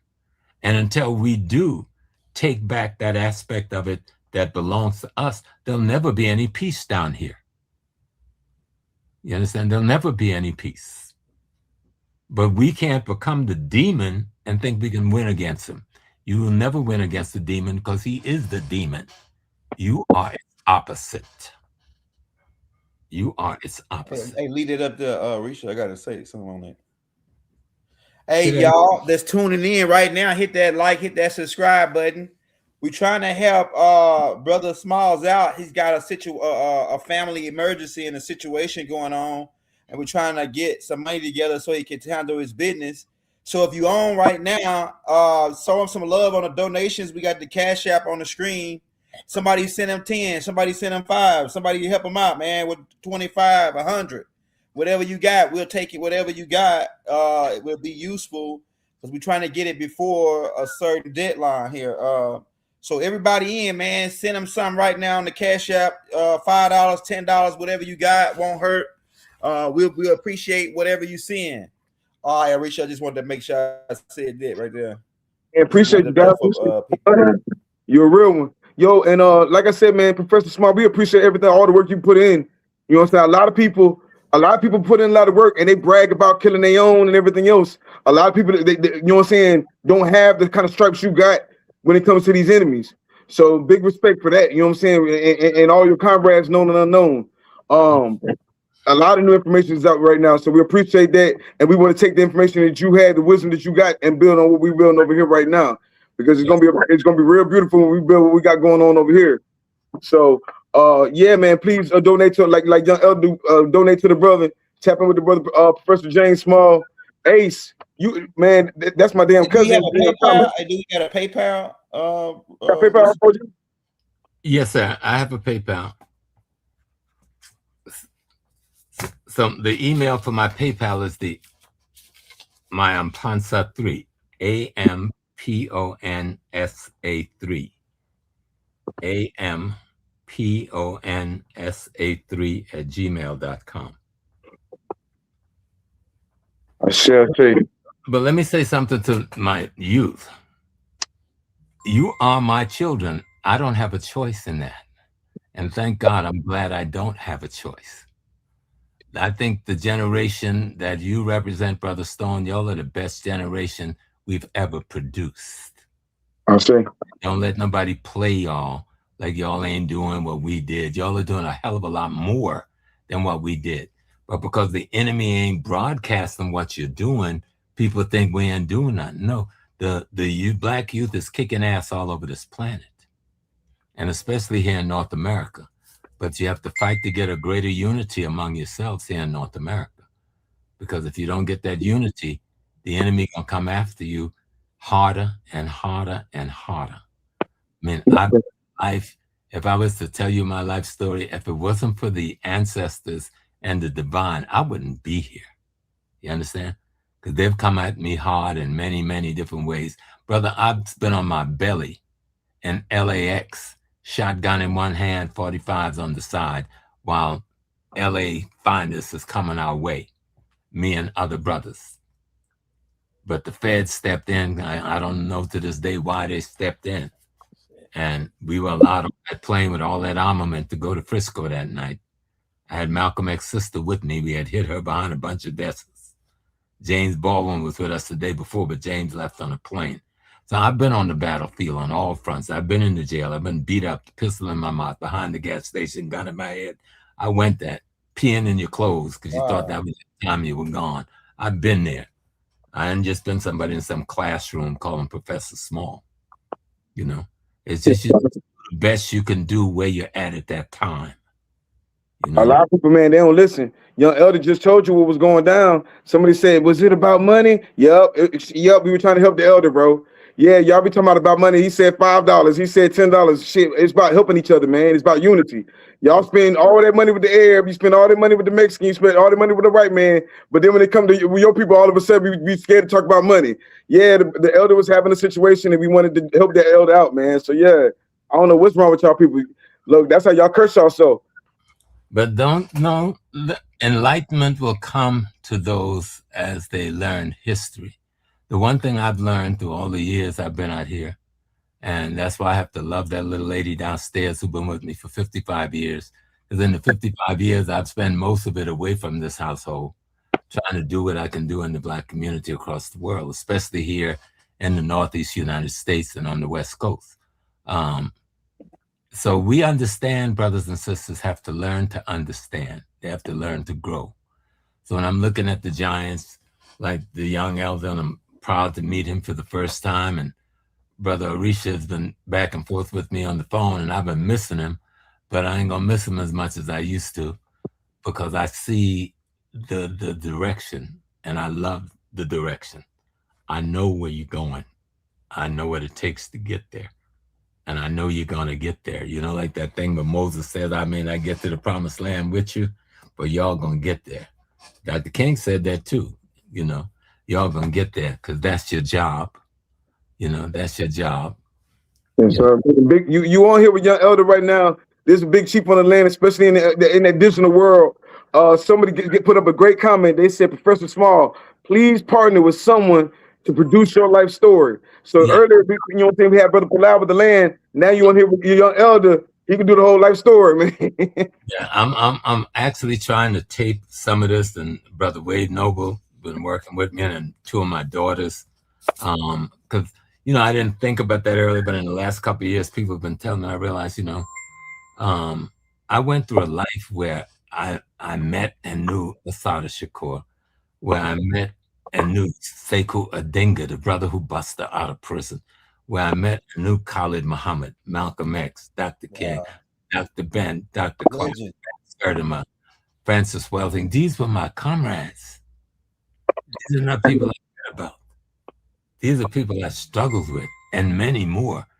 And it's such a blessing when I think that I had the opportunity to suck the energy of knowledge from all of those people, and the ones that left the books, Zora Neale Hurston, the Langston Hughes, you know, the W.B. Du Bois. He had some bad side, but I ain't interested in the bad side. I need to grab the good side.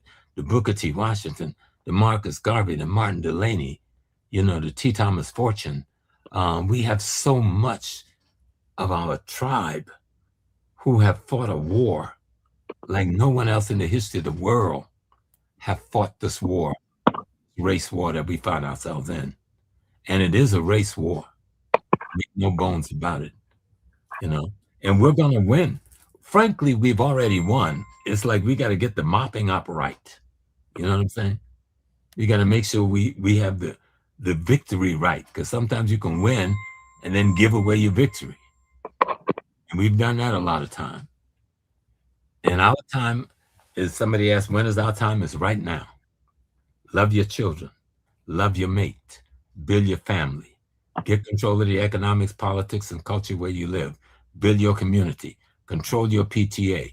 Don't let nobody run for political office that you weren't involved in choosing from your neighborhood. Control the school board. Control the PTA. Control the city council. Control the land commissions in your immediate community. They said all politics is local. All politics is local. And when you control your local base, you can influence the national base. And don't be afraid. And you got some people, brother, in the Boule who ain't worth a grain of salt, but you got people in there who are cold-blooded warriors like an Asa Hilliard. He was in the Boule, but Asa was a warrior because he understood. I can tell you about brothers in the Freemasons that ain't worth throwing a grain of salt at. And I can tell you brothers who work in the streets in our community every day and every night who's in that same lodge. Right. You know, so it's about the best character. Build the good character of the Black man and serve your people. The greatest leader is the greatest servant. I see. The greatest leader is the greatest servant, you know. And I appreciate you, brothers, because I can feel your spirit. I don't know why the hell we weren't enacting a long time ago. But I got Orisha been reaching out to me for almost a year, so it ain't on him, it's on me, you know.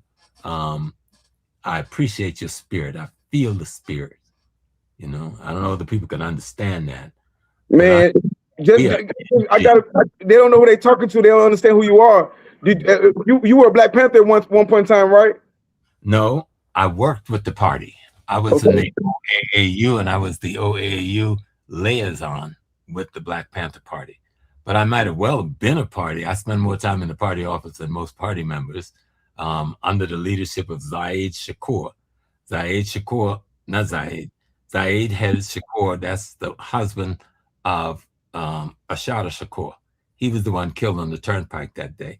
He headed the Panther office in the Bronx. His older brother, Lumumba Shakur, headed the Panther office in Harlem. And his baby brother, Matula Shakur, was the one that went to China and studied acupuncture and brought it back to Lincoln Hospital in the Bronx to try and get brothers off of heroin. And it was at the same time that Rockefeller and them came up with that what's that thing they were pushing on our people. And when they saw the brother could get people off of the addiction through acupuncture, the crackers went crazy. And so I worked with those brothers. Tupac's mom and dad and me and my wife got married in the same bedroom in Malcolm X's sister's bedroom in Harlem. So so I worked very closely with those brothers. All of them came out of Malcolm X OAAU before they became members of the Black Panther Party. You know, Dhoruba bin Wahad I've known since his first year in the party. Matter of fact, we were together earlier that evening when they picked him up in the Bronx in that raid they did in the Bronx. Fred and Hampton and Mark Clark was in New York 2 weeks before they were assassinated, and we were all doing work together. So we didn't make the big distinction. We worked together as comrades.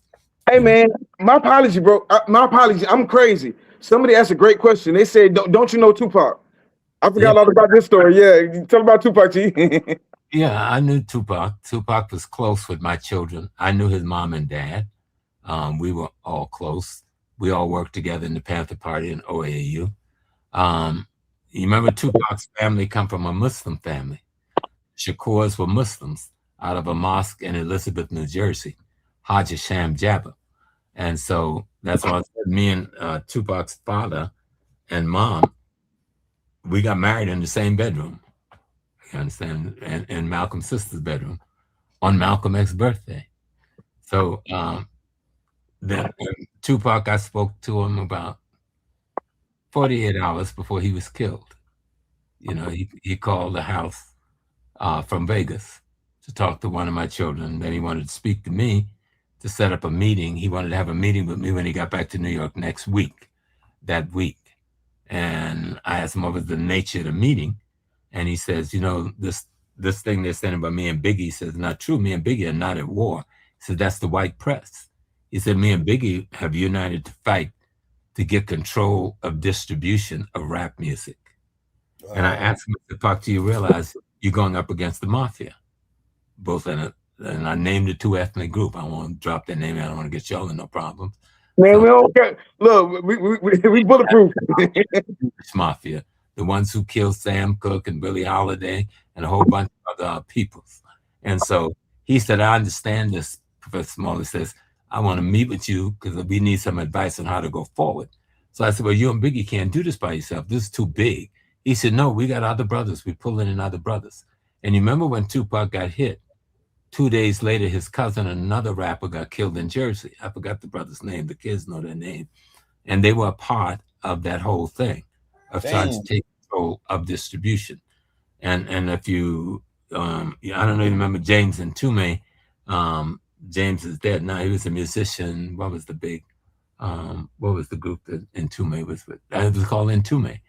And he was the first one that put out the information about in the late 1950s, where Columbia Record paid Harvard University to do a study on how they can control Black music.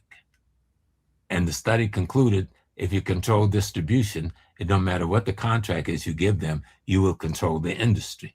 You know? And so those and Tupac was a beautiful young man, you know? When he got shot that first time, me and the Sons of Africa, we were the first ones at that hospital before his mom got there. When Afeni got there, I was already there. And I won't say certain things because we probably could still be charged with the crime, you know, but he was removed from that hospital and taken to safety, you know. Hey, y'all warriors. People talk nowadays, they ain't gonna bust a grape in the fruit fight. You know what I'm saying? The police out here killing kids left and right. They still let the police live in their houses. They still let their police kids go to school. These police out here, these white folks out here disrespected. One white woman got rich for calling a black little girl her name and just disrespected her. She got rich. You got a white boy that raised over $1 million for him just for calling black folks, you know what I'm saying? And they want to talk about you and shit, and ain't gonna bust a grape. Right. So look, when it comes to them, I look at stripes. You know what I'm saying? It's a whole lot of people out here talking about their Crips, Blood, Gangster, White Lord, Black Disciple, whatever. And the only thing they ever hurt was somebody that looked like them. You ain't got no stripes, you ain't got no feathers. Look, everybody want to be a guy, but you're scared to kill the devil. So man, we most definitely appreciate that, G. And let me just say, that's not the way black gangsters. You know, I was a consultant on a movie. If you ever watched the movie Godfather of Harlem, you know. Yes, so Godfather of Harlem with Forrest Whitaker. It's a movie. It's a TV movie. It's been running for 3 years. But one thing I learned, I knew Mr. Bumpy Johnson, but I remember when we sat down to cut a deal with Nicky Barnes. Now, Nicky was a drug dealer, and he put together the closest thing to an organized black mafia of anyone since Bumpy Johnson. And we sat down and tell him I was working at City College at the time. And we had just taken over the college a few years ago and opened it up to black people. And so we then said, listen, brother, we ain't gonna mess with you on the streets of Harlem. And then I had enough brothers I could mess with you, right? And so I said, give us that campus. If any of those students get by that arch, we want no drugs sold on City College campus. And we signed a handshake agreement, which he kept his word until he got arrested. And for nearly 20 years, nobody sold drugs at the City College of the city of New York. And the 1 or 2 brothers that we got caught, when we turned them over to Nicky's people, we didn't have no issue with them anymore. And we raised those children for thousands of black kids. They finally kicked me out of there.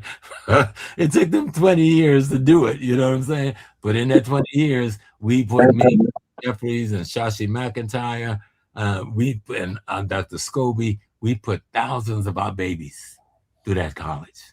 Man, this is why we had you here. You had us talk about everything else in the world. You had all this information about all this black mafia information and whatnot. They said, can you get into the black mafia history? Yeah, the one thing that was beautiful about the black mafia, they only kill one another out of absolute necessity. The black mafia thing was the black community must be controlled by black people. That's what their story is about. And that Frank Lucas thing, that's a white folks rendition of reality. That wasn't as real.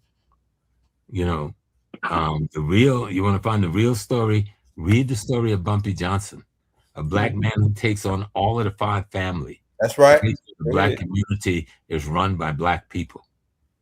You understand? He's the one that's responsible for protecting Sister Sinclair and getting Dutch Schultz killed. You understand?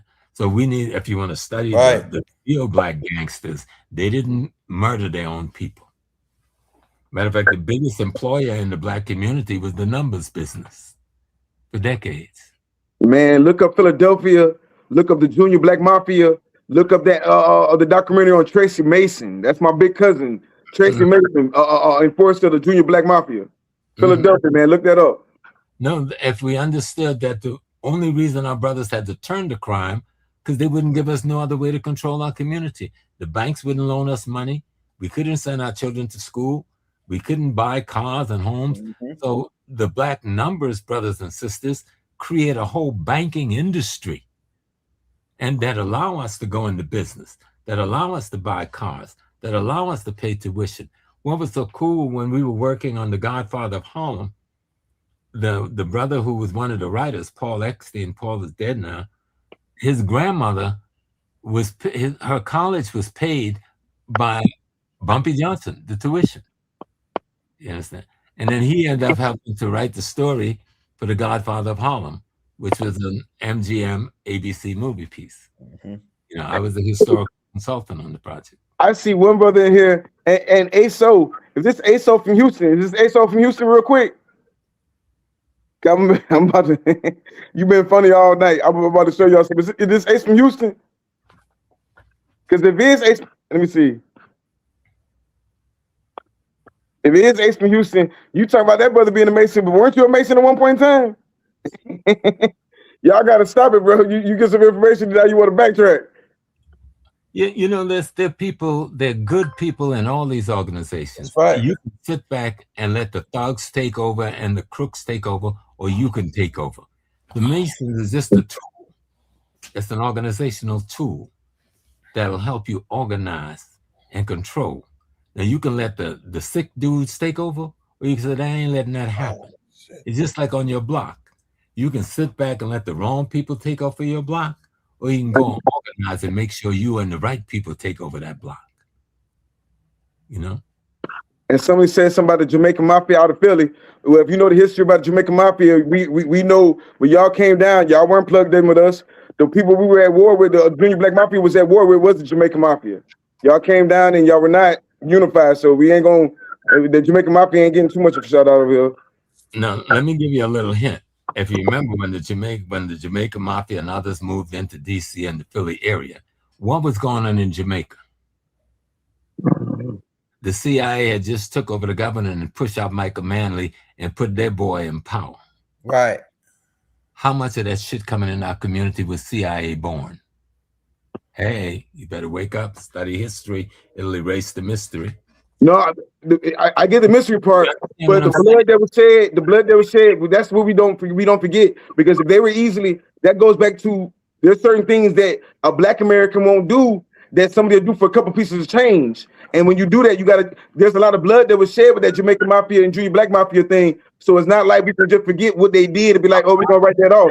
Out of that, the whole crack industry was controlled by the American CIA. And one of the dudes that facilitated it was Bill Clinton, who was the governor of Arkansas. They were landing those planes from Columbia on Arkansas National Guard base while old Billy Boy was the governor. You understand what I'm saying?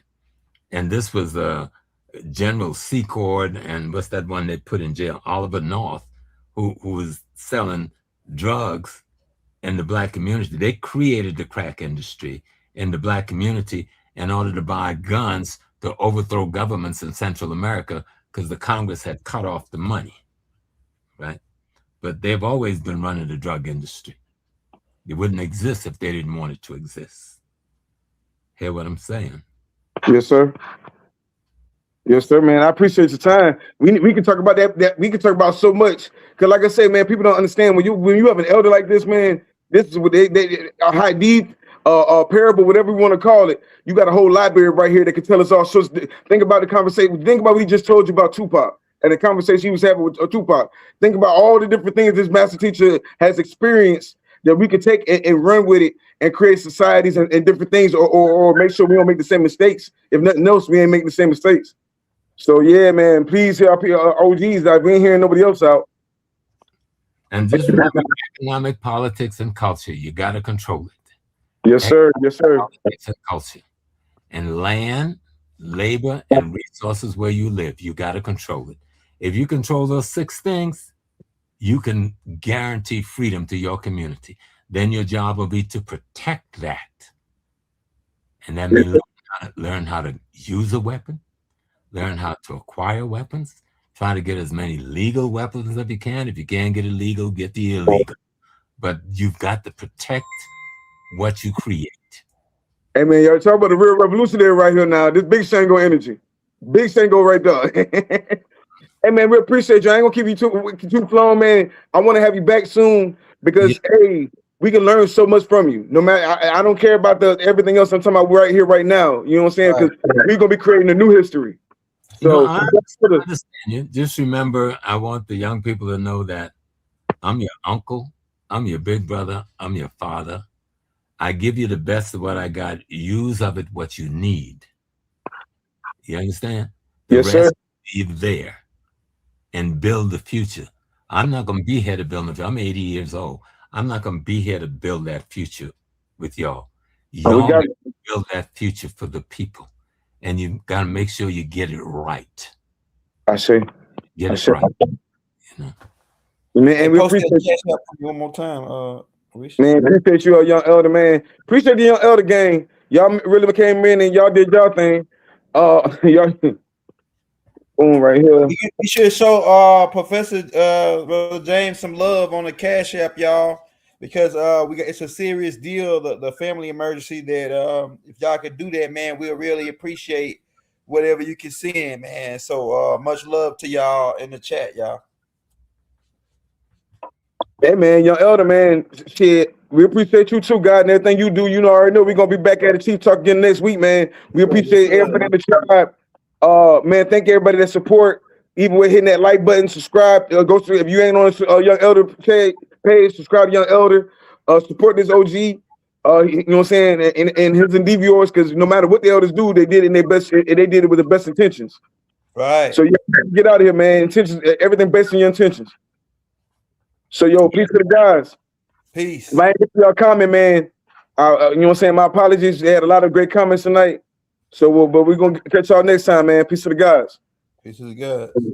Peace and blessings. And remember, your future belongs to you. No one's gonna free you but you. I see. Free yourself. Yes, sir. You gotta have all content have intent. Yes, sir. Understand? Yes, sir. Peace to the guys. Your woman. I walk slow. My bad, Chief. You still going? Go ahead. Say the last part you were just saying. Protect your woman and protect your children. Build them homes and build them safe places to live. I see. Drop mic. Yes, sir. Peace to the guys. I walk slow. I talk low. Listen.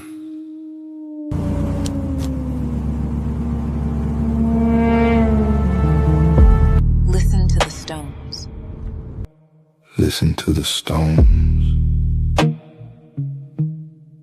Listen to the bones.